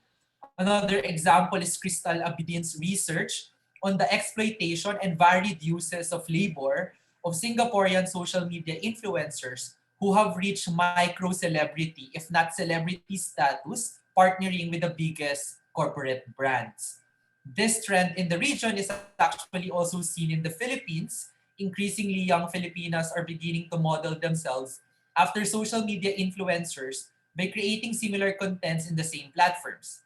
Communication scholar Jonathan Ong, for instance, have also revealed the role played by these influencers in creating and disseminating insidious disinformative contents in the Philippines, specifically observed during the 2019 midterm elections. So this and how social media influencers are continuously sought by corporations and politicians demonstrate its contemporary significance as a woman-centered global and national phenomenon we think worthy of our scholarly attention.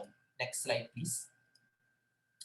Our research shifts the focus of current scholarship by looking at social media influencers as powerful informal political actors who are well placed to shape public conversations through their social media mediated intimate relationship with their followers.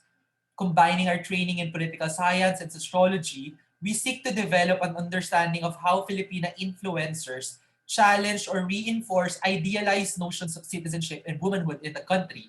In particular, we actually look at two distinct types of influencers in this study funded by the center. First, the lifestyle influencers so popular among teenage Filipinas, and the other set are the mommy influencers who occupy a significant digital space in the Philippine social media community as well.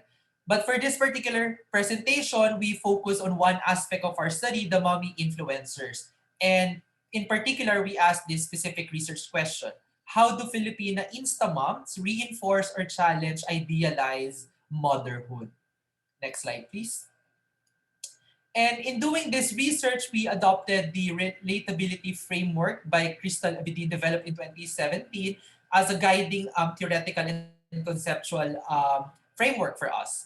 So this framework of digital self-presentation is comprised of the following factors, as you can see there: accessibility, or how easy it is to approach an influencer in digital and physical spaces; followed by believability, or how convincing an influencer's depicted lifestyle and sentiments are; More important as well is the idea of authenticity, or how genuine an influencer's actual lifestyle and sentiments are. Next is emulatability, sorry, or how easy followers can model themselves after an influencer's lifestyle. And lastly, intimacy, or how familiar and close followers feel to a particular social media influencer. I now turn the floor to Veronica, who will be discussing the methods at this point. Next slide, yeah. So how did we conduct the study? Study on influencers can use mixed methods. Anissa Beta, for example, in the work that Cleve mentioned just now, she used both digital ethnography and participant observation on actual gatherings or events organized by young Muslim influencers. So some other works are just focused on social media contents. And in this study, we use the approach which is called ethnography or digital ethnography. It is an appropriate method to systematically observe and analyze the everyday life of social media influencers in the digital sphere. So the ultimate goal of adopting a ethnographic perspective is not only to generate a rich account of how and why social media influencers think, behave, and interact in a particular way in a given time and space, but most importantly, to understand their practices from their own perspectives. We have been using ethnography since February 2019 to present. And when we say we also refer to our very efficient research assistants, Regina Decangchon and Christina Chi. They help us organize our data, and they actually opened separate Instagram accounts for the project itself. They work with us until around August 2019. And in doing so, we followed three Insta moms with largest followers among other influencers in the same category. So we will introduce them here briefly. Next slide, please. So first is Shara Magallanes. She has 35.9 K followers as of this month, and also manages her own website, as you can see in this slide. She also uses Facebook and YouTube, although the shorter clips on everyday routines are on Instagram. Okay, next please. Yeah, second is Pepot Pineda. Her Instagram handle is mommy Pepot. She's a mom to 5 kids and also manages her own website. So for her Instagram account, she has 64.5K followers. Next, please. Yeah, the last account is owned by Isha Borromeo, with handle name Nanay Isha. Of all the three influencers in this study, she has the most number of followers, which is around 203K. She's currently pregnant with her second child, and actually the followers are interacting with her in the comment section in relation to the pregnancy. Next, please. Okay, so before discussing the findings, we first present here our argument. So Filipina Instamoms are attempting to challenge the notion of idealized motherhood, which include being dependent on their husbands, focus on the family, staying at home, among others. However, in the process of challenging, they are creating what Clive and I call as idealized contemporary motherhood. And this concept is brought about by four patterns that we observe from our ethnography. Next, please. Yeah, so the first pattern is always being pretty and rarely messy in their Instagram posts and stories. So from cooking to doing laundry, the Insta moms are dressed casually and with light makeup and well done hair. In these photos, we show Mommy Pepot and her giveaway plans, while the next one is Shara holding the creamy burger steak that she cooked. We posit that the rare posts of mothers being messy or haggard is a conscious attempt to be believable and authentic, as Abidin explained in her framework. However, majority of the posts are still conveying the idea of moms as being able to balance housework and being beautiful. Next, please. And so, speaking of being beautiful, another pattern that we observe is the promotion of self-care. This promotion is also used by our Insta moms to speak directly to their followers, as what Mommy Pepot is doing in this post, which is actually a video from August 2019, where she says, if you have snail cream moisturizer brand that you love, please comment below at saan ako pwedeng bumili. The self-care routine is also framed as me time in the context of being a busy mom. Nanay Isha, for example, emphasized in this post that while she has no time for spa or salon, she make time for hair care using specific products by Palmolive. The accessibility and emulatability in Abidin's framework is present here as the Instamoms uses their self-care promotion to engage with the followers. Emulatability is reflected on how Insta moms encourage other moms to save some time in their night routine and use products that are not that expensive or high end because they know that the moms are thinking about the overall expenditures of the family. Next, please. The target audience and followers of these three Insta moms are moms who are from lower class to middle class families. This can be proven by the language and style that they use in captioning their posts, such as Taglish and gay lingo. The third pattern that we see among Insta moms is the maintenance of the notion of being sexy, but at the same time being careful not to be revealing. In order to complement, this is in order to complement the taste of their target audience. These two posts, almost 1 year apart, Shara posted in May 2019 and Isha posted in May 2020, but the idea is the same. They promote health by exercising, but not wearing revealing clothes, unlike lifestyle influencers who are focusing on health, body image, and beauty by showing their body to their followers. We are not trying to police here the post of lifestyle influencers such as Michelle D or Ray Jermar. Our point is that the differences in strategies of engaging with the audience are quite apparent. Emulatability is then reflected in this pattern. Next, please. Lastly, we find the notion of intimacy from Abidin's framework through the family moments posted by the Instamoms. As the Instamoms also post about their extended families and family problems, followers feel more familiar and closer to them. So Mami Pepot shows here how the family collectively celebrates the birthdays of 4 family members, all born in February, which is also traditionally being done by Filipino families. Shara, on the other hand, shares about her husband's anxiety attack and expresses her sadness. So, such intimate moments, which are considered private, when shared with the audience, these form a kind of bond that transcend the computer or cell phone screen. Next, please. Yeah, to conclude this presentation, we reiterate our argument that is, while Filipino Instamoms consciously create contents for consumption and promotion, they also unintendedly create what we call idealized contemporary motherhood. This notion, as we have shown in the previous slides, is brought about by 4 patterns involving physical appearance, self-care, sexiness, and family experience as content. Next, please. We would also like to present some points that can be further explored by other researchers who are interested in this field. First is about the emergence of daddy diaries or alternative accounts of the husbands of the Instamoms, which can be used to theorize on the hegemonic masculine ideas in Philippines. And second is about the Instamoms being ambassadors of the family to the public world. So how do family members see these?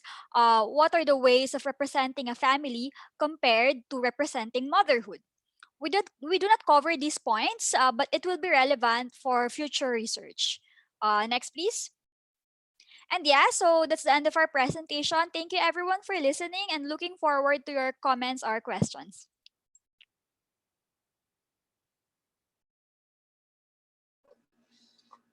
So thank you, Mr. Arguelles and Ms. Gregorio. So definitely social media is a very powerful force in today's society. So it's definitely interesting to know about these Filipino Insta moms and how in challenging stereotypes, they're creating new stereotypes. So it's something to think about. So that's the end of our presentations. Now let us begin the open forum. So right now we have 7 questions from our from the chat. Let me just look at it.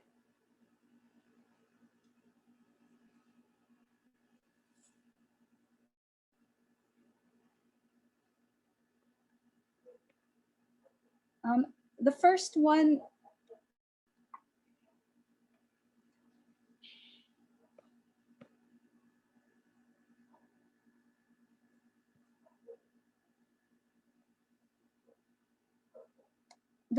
was answered by Mary Dorothy Jose, but maybe do you want to elaborate on it po? So the question was, how exactly did mass media contribute to the women's movement in Thailand? Can you give more details? Hi. Oh yes, thank you for the question. So to elaborate po, so in Thailand, na-expose through the mass media, na-expose ang urban population sa new ideas and new images, both within Thailand and also from abroad. So ang first form po ay mga letters to the editor. So may mga kababaihan na nagsulat sila ng letters to the editors regarding certain issues. And then later on, sila na mismo ang nag-publish ng mga articles. So yung mga articles nila ay nag-touch dun sa mga issue concerning women, such as the issue on polygamy, polygyny, employment, and educational opportunities. So although 1900s pa nagsimula sa Thailand yung proliferation ng magazines and newspapers, pero it was only in the 1920s nung kumbaga naging active ang women sa paggamit nitong mass media sa pag-voice out ng kanilang mga concerns. So yung magazines published in the early 20th century espoused a feminist and political orientation na po. So questioning absolute monarchy and the social, political, and economic inequalities it created while demanding women empowerment and gender equality. Thank you po, ma'am. We'll continue with the other questions. Unahin po natin yung kay Prof.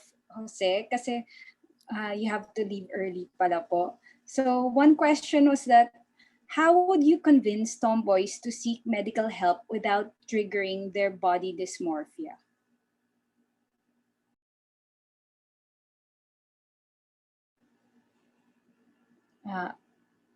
Ms. Joseph? Prof. Joseph? Sorry po, nagpakapakain po akong bata. Okay lang po. Anong nangyari? Sige po.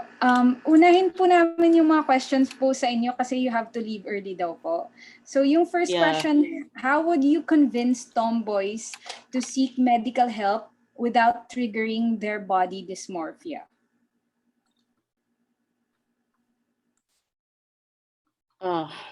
Matagal yan eh. It really needs a lot of time and energy.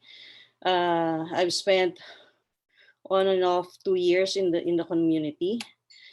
Pero kailangan talaga yung long duration talagang babad kasi otherwise, kahit nakausap mo na ngayon, tara, let's go. Kasama mo ako, we will both do the tests. Sa last minute, makakahanap ng reason not to go with you. So siguro talagang mas tiyaga pa and time talagang kailangang magbabad sa community.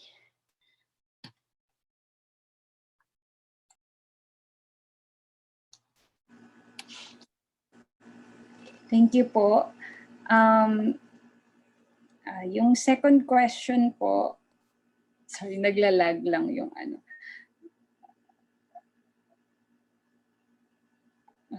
yung second question po naman Is there truth to the notion that in the Cordilleras, tomboys are more socially tolerated than the bakla or the minamagkit? Tama po ba yung pronunciation?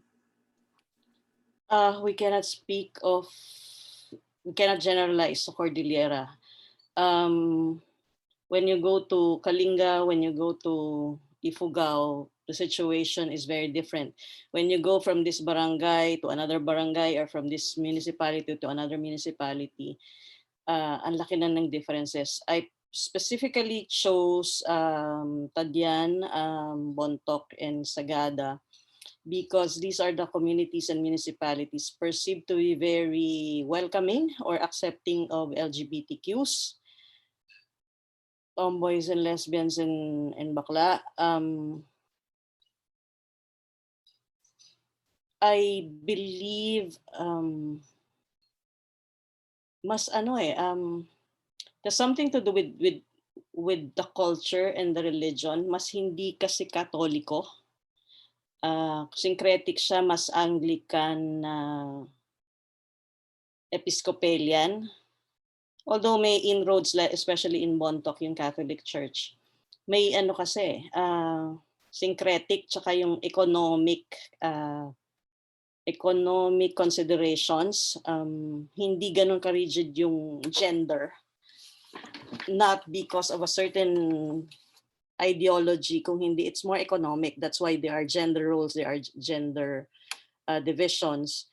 Pero for as long as all the functions in the community are performed, mas may openness, I believe. In these 3 areas, openness to alternative gender and sexual identities.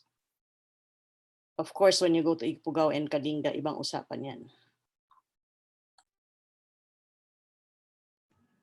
Thank you po. So we'll do rounds sa mga other panelists hanggang maubusan po tayo ng time. So for Miss Lucia Tangi naman po, is it legally mandated in the Philippines for women police officers to be present while arresting women offenders? Also, is there any comprehensive study that demonstrates the linkages between the tokhang and surge in gender-based violence? Hello. Yeah, okay, thank you for the questions. I think may isa pang question doon sa susunod. But anyway, here is the situation. During the arrests usually or the raids usually of bars or suspected prostitution dens, usually the police officers coordinate it with the social worker, local government, barangay officials, ayon. But the abuse happens when the women are already detained inside the precinct or inside the police station. Usually what happens is, halimbawa, si isang police officer, like in the case of Mylene, I mentioned the case of Mylene. She was arrested together with other prostituted women, and then one of the officers happened to like her, and then so she was abused right inside the office of the superintendent of that police station, and then hindi lang isa, no? There were, sabi niya, mga 3 pa sila after the superintendent. So that's how the abuse happened. So yeah, there's no question that there are women and women officers who go with the police, with the male officers during the day. But yung concept din ng sex for freedom has been happening before, during, and even after tokhang. And that is something that has to be, corrected or to be checked.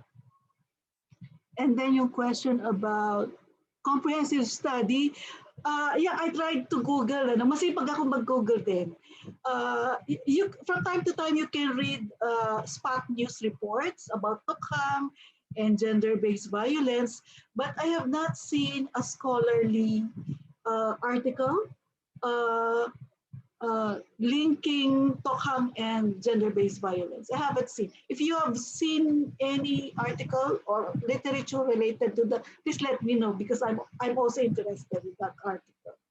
Thank you. So for Prof. Rika naman, is the ability to explain and break stereotypes about pole dancing also related to the social class the dancer or athlete belongs to? Like they have more social capital to be easily accepted.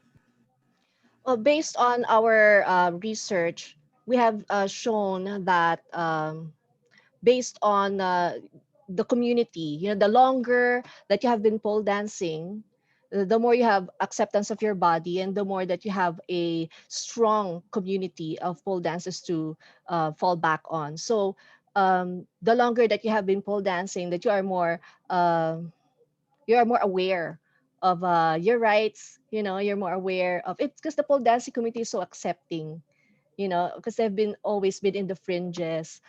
So they're more welcoming of everybody else. So there's no judgment within the community. That's what I love about the pole community. It doesn't have anything to do with the social status, really. It's more having to do with education of the issues, the ignorance of other people, and having that support from the community. Thank you po. And then we go back to Miss Mary Dorothy Jose. May comment po from Majusha Madhu. I'm sorry if I mispronounce your name. Anyway, yung may comment and question. Thank you for your presentation. The presentation did attempt to map cultural and political differences in shaping the women's movements in the Philippines and Thailand, respectively. I have some queries regarding certain specifics though. You mentioned magazines having played a key role in setting agendas for the women's movement in the 1900s. Nine, yeah, Mass media also seemed to have played an important role in Thailand. In contrast, were these forces missing or less active in Philippines? Also, you mentioned religious feminism. Could you elaborate on this a bit further, please? In what specific ways did Buddhism and Catholicism configure and reconfigure notions of the feminine in Thai and Filipino societies? Thank you for the question. Siguro sa Philippines, ang pwede nating ibigay na counterpart ng relationship between mass media and the women's movement sa Thailand ay yung mga na-publish na articles and books ng women suffragists in the early 1900s. So, for example, yung pinublish ni Encarnacion Alzona na The Filipino Woman, Her Social, Economic, and Political Status from 1565 to 1933. So, na-publish siya noong 1934.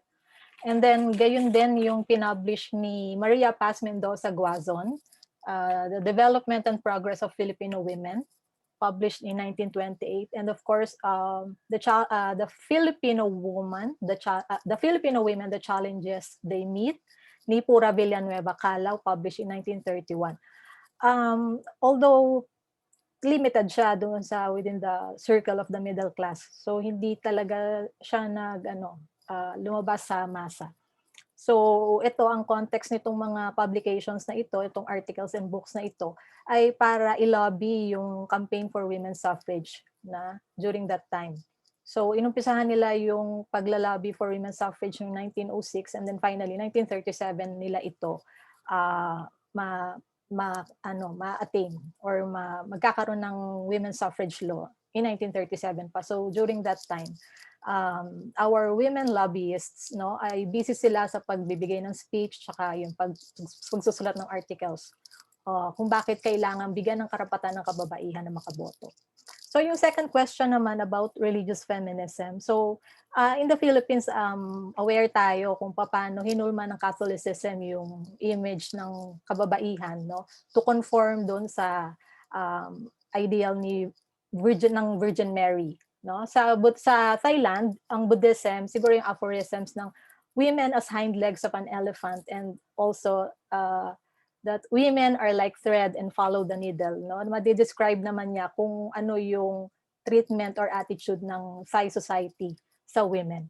Pero sa kabila nito, sa kabila ng prescriptions na ito sa women, may makikita tayo na instances of women's reconfiguration of the feminine. So for example, yung mga nabanggit ko nga kanina, And then nagdag lang dito, in the Philippines as early as the 1600s, no, siguro dapat natin na kilalanin yung nagawa ni Mother Ignacia del Espiritu Santo, no, founder of the Beaterio de la Compañía de Jesus. Kasi during that time, the Spanish period, yung mga beaterio or yung mga schools for girls ay exclusive lang para sa mga anak na babae ng mga Espanyol. So discriminated yung native women. Pero itong beaterio na itinayo ni Mother Ignacia del Espiritu Santo, siya yung kauna-unahan na beaterio na nag-accept ng native women. So napakalaking challenge ng pinus ni Mother Ignacia, no, sa Spanish authorities, no, nung ginawa niya yun. And of course sa Thailand, yung resurgence nga ng Bhikkhuni movement, no, kung saan yung mga kababaihan hindi sila na kontento, no, doon sa limited na opportunities na inaalaw sa kanila ng Buddhism. So yung resurgence sa Bhikkhuni movement ay manifestation, no, ng religious feminism in Thailand, kasi gusto nila na magkaroon din sila ng pantay na karapatan na ibinibigay doon sa mga Buddhist monks or doon sa mga bhikkhus ang tawag nila. So yan yun, binanggit ko kanina, kung syempre sa Catholicism or sa Catholic Church, aware tayo na meron tayong mga activist nuns, no, na napaka-vocal nila on social issues, no, mula pa sa time ng martial law hanggang sa kasalukuyan. And kung titingin tayo sa iba pang religious groups, no, sa Philippines, yung binanggit ko nga kanina sa Aglipayan Church, no, na inaalaw na nila yung women na ma-ordain as priests, and inalaw na nila ang babae na maging bishop, no? Hindi ko lang alam kung natuloy ito, pero 2019 nagpe-prepare sila para sa consecration ng first woman bishop nila. And kung titingin ka talaga sa mga Rizalista, makikita mo talaga yung women empowerment, kasi talagang hindi nila binabawalan yung kababaihan nila na maging yung supreme leader ng kanilang mga grupo. Just like yun nga si Suprema Isabel Suarez ng Ciudad Mística de Dios, and yung mga punong babaylanes, no, ng isang Rizalista group na yung Tres Personas Solo de Dios, and yung iba pang mga Rizalista groups natin yung importance ng women dun sa kanilang mga samahang panrelihiyon na kumikilala kay Rizal either as a guide or as a god. So yun po. Thank you po. May question din po for Mr. Arguelles and Ms. Gregorio. Can we look at this idealized contemporary motherhood as an extension of the stereotype of, say, the 1950s American housewife? Hi, I'll take this question. Thank you for the question.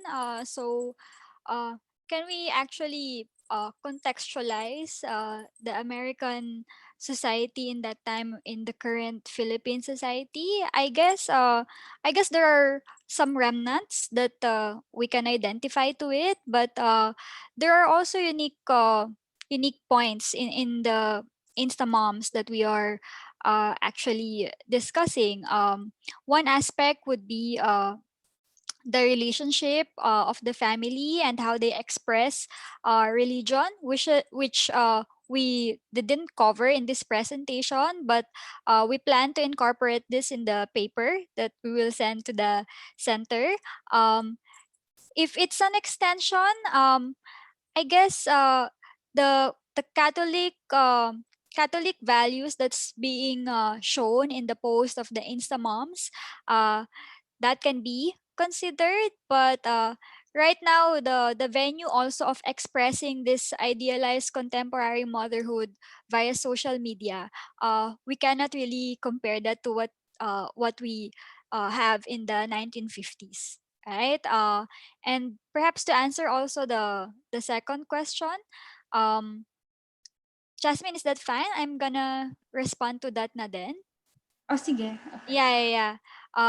Have you come across studies about other side of the equation, the followers?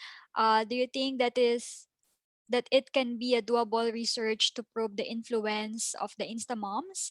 Definitely, yeah, there are other research na din on social media influencers na in explore yung both sides. Yeah, look at other works of the scholars we mentioned, Anissa Beta, Crystal Abidin, and yeah, definitely kasi yung responses ng followers, kapag inanalyze mo yon, di mas ma-reflect kung gaano ah, kalakas yung impact at least nitong mga pinopost ng Instamoms, right? And yeah, definitely it's a doable research. And what else? Oh yeah, I guess that's it. Thank you. Thank you po. Tapos si Prof. Tangi naman, in your investigation, did you get information on how the victims of violence were given treatment, say help from government agency in particular? This is from Eva Maranan.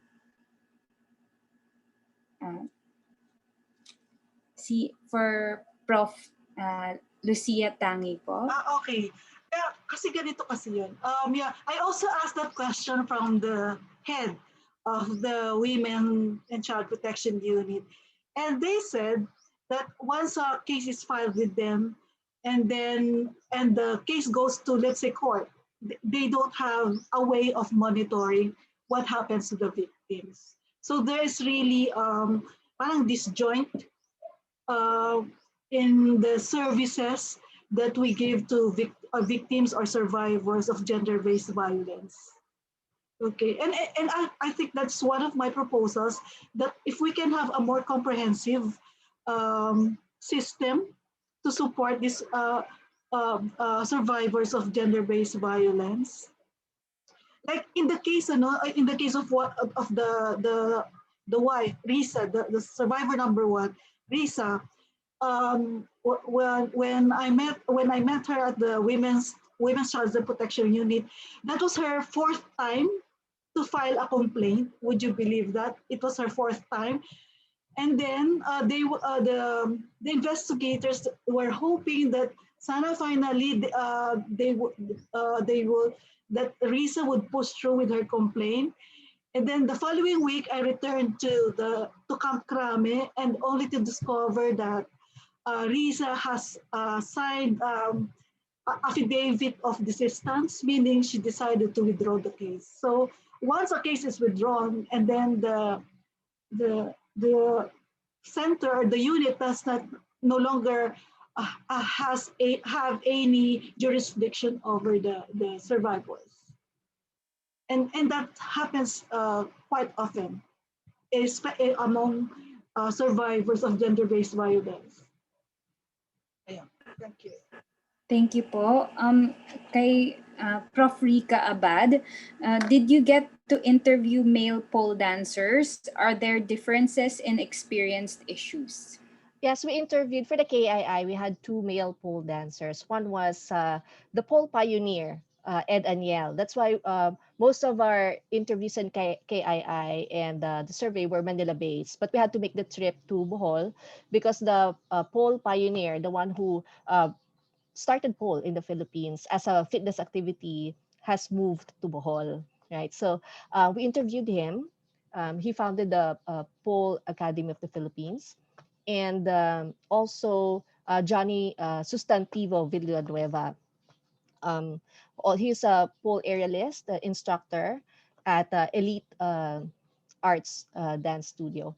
So both of them have shared their experiences in the KIIs, and we have included those interviews in the videos.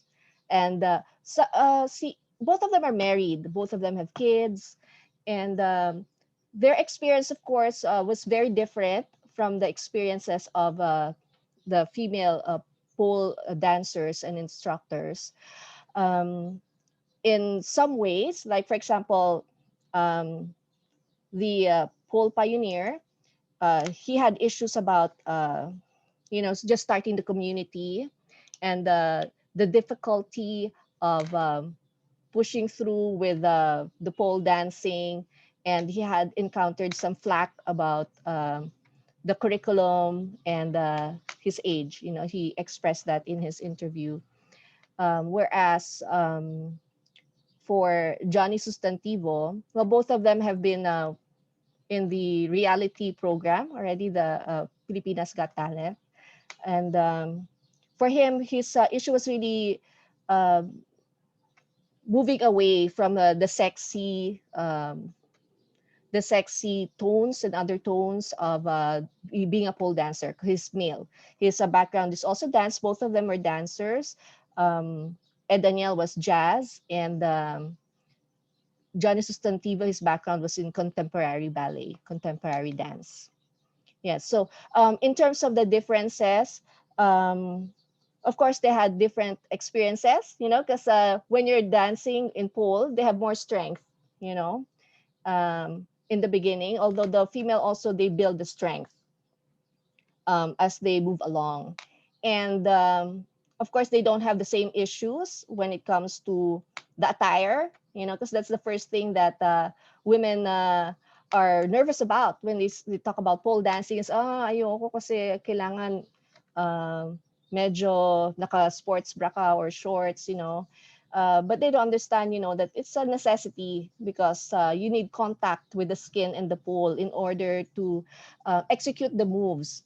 Because pag yung clothes kasi, the clothing material, you will slip on the pole, no? And also the issues of pregnancy, which we mentioned in the presentation. Of course, our male counterparts do not experience that. But when your body changes because of pregnancy, then you have to stop pole dancing. Although there were some pole dancers, my classmates, who danced until like the 7th month of pregnancy. But you have to accept that your body changes, and then there's after you give birth, you have to go back to the exercise again, and you cannot expect to have the same strength and stamina and endurance as before, when you had constant training, because most of our respondents, they pole dance 2 to 3 weeks, 3 times in a week. Some of them even do it every day. So it's a very dedicated pole dance community. I hope that answers your question. Thank you po. So for Mr. Arguelles and Ms. Gregorio, would you say that the perceived audience of Instamoms are of a particular social class based on their content that they produce? What are their perceptions about this target class or classes?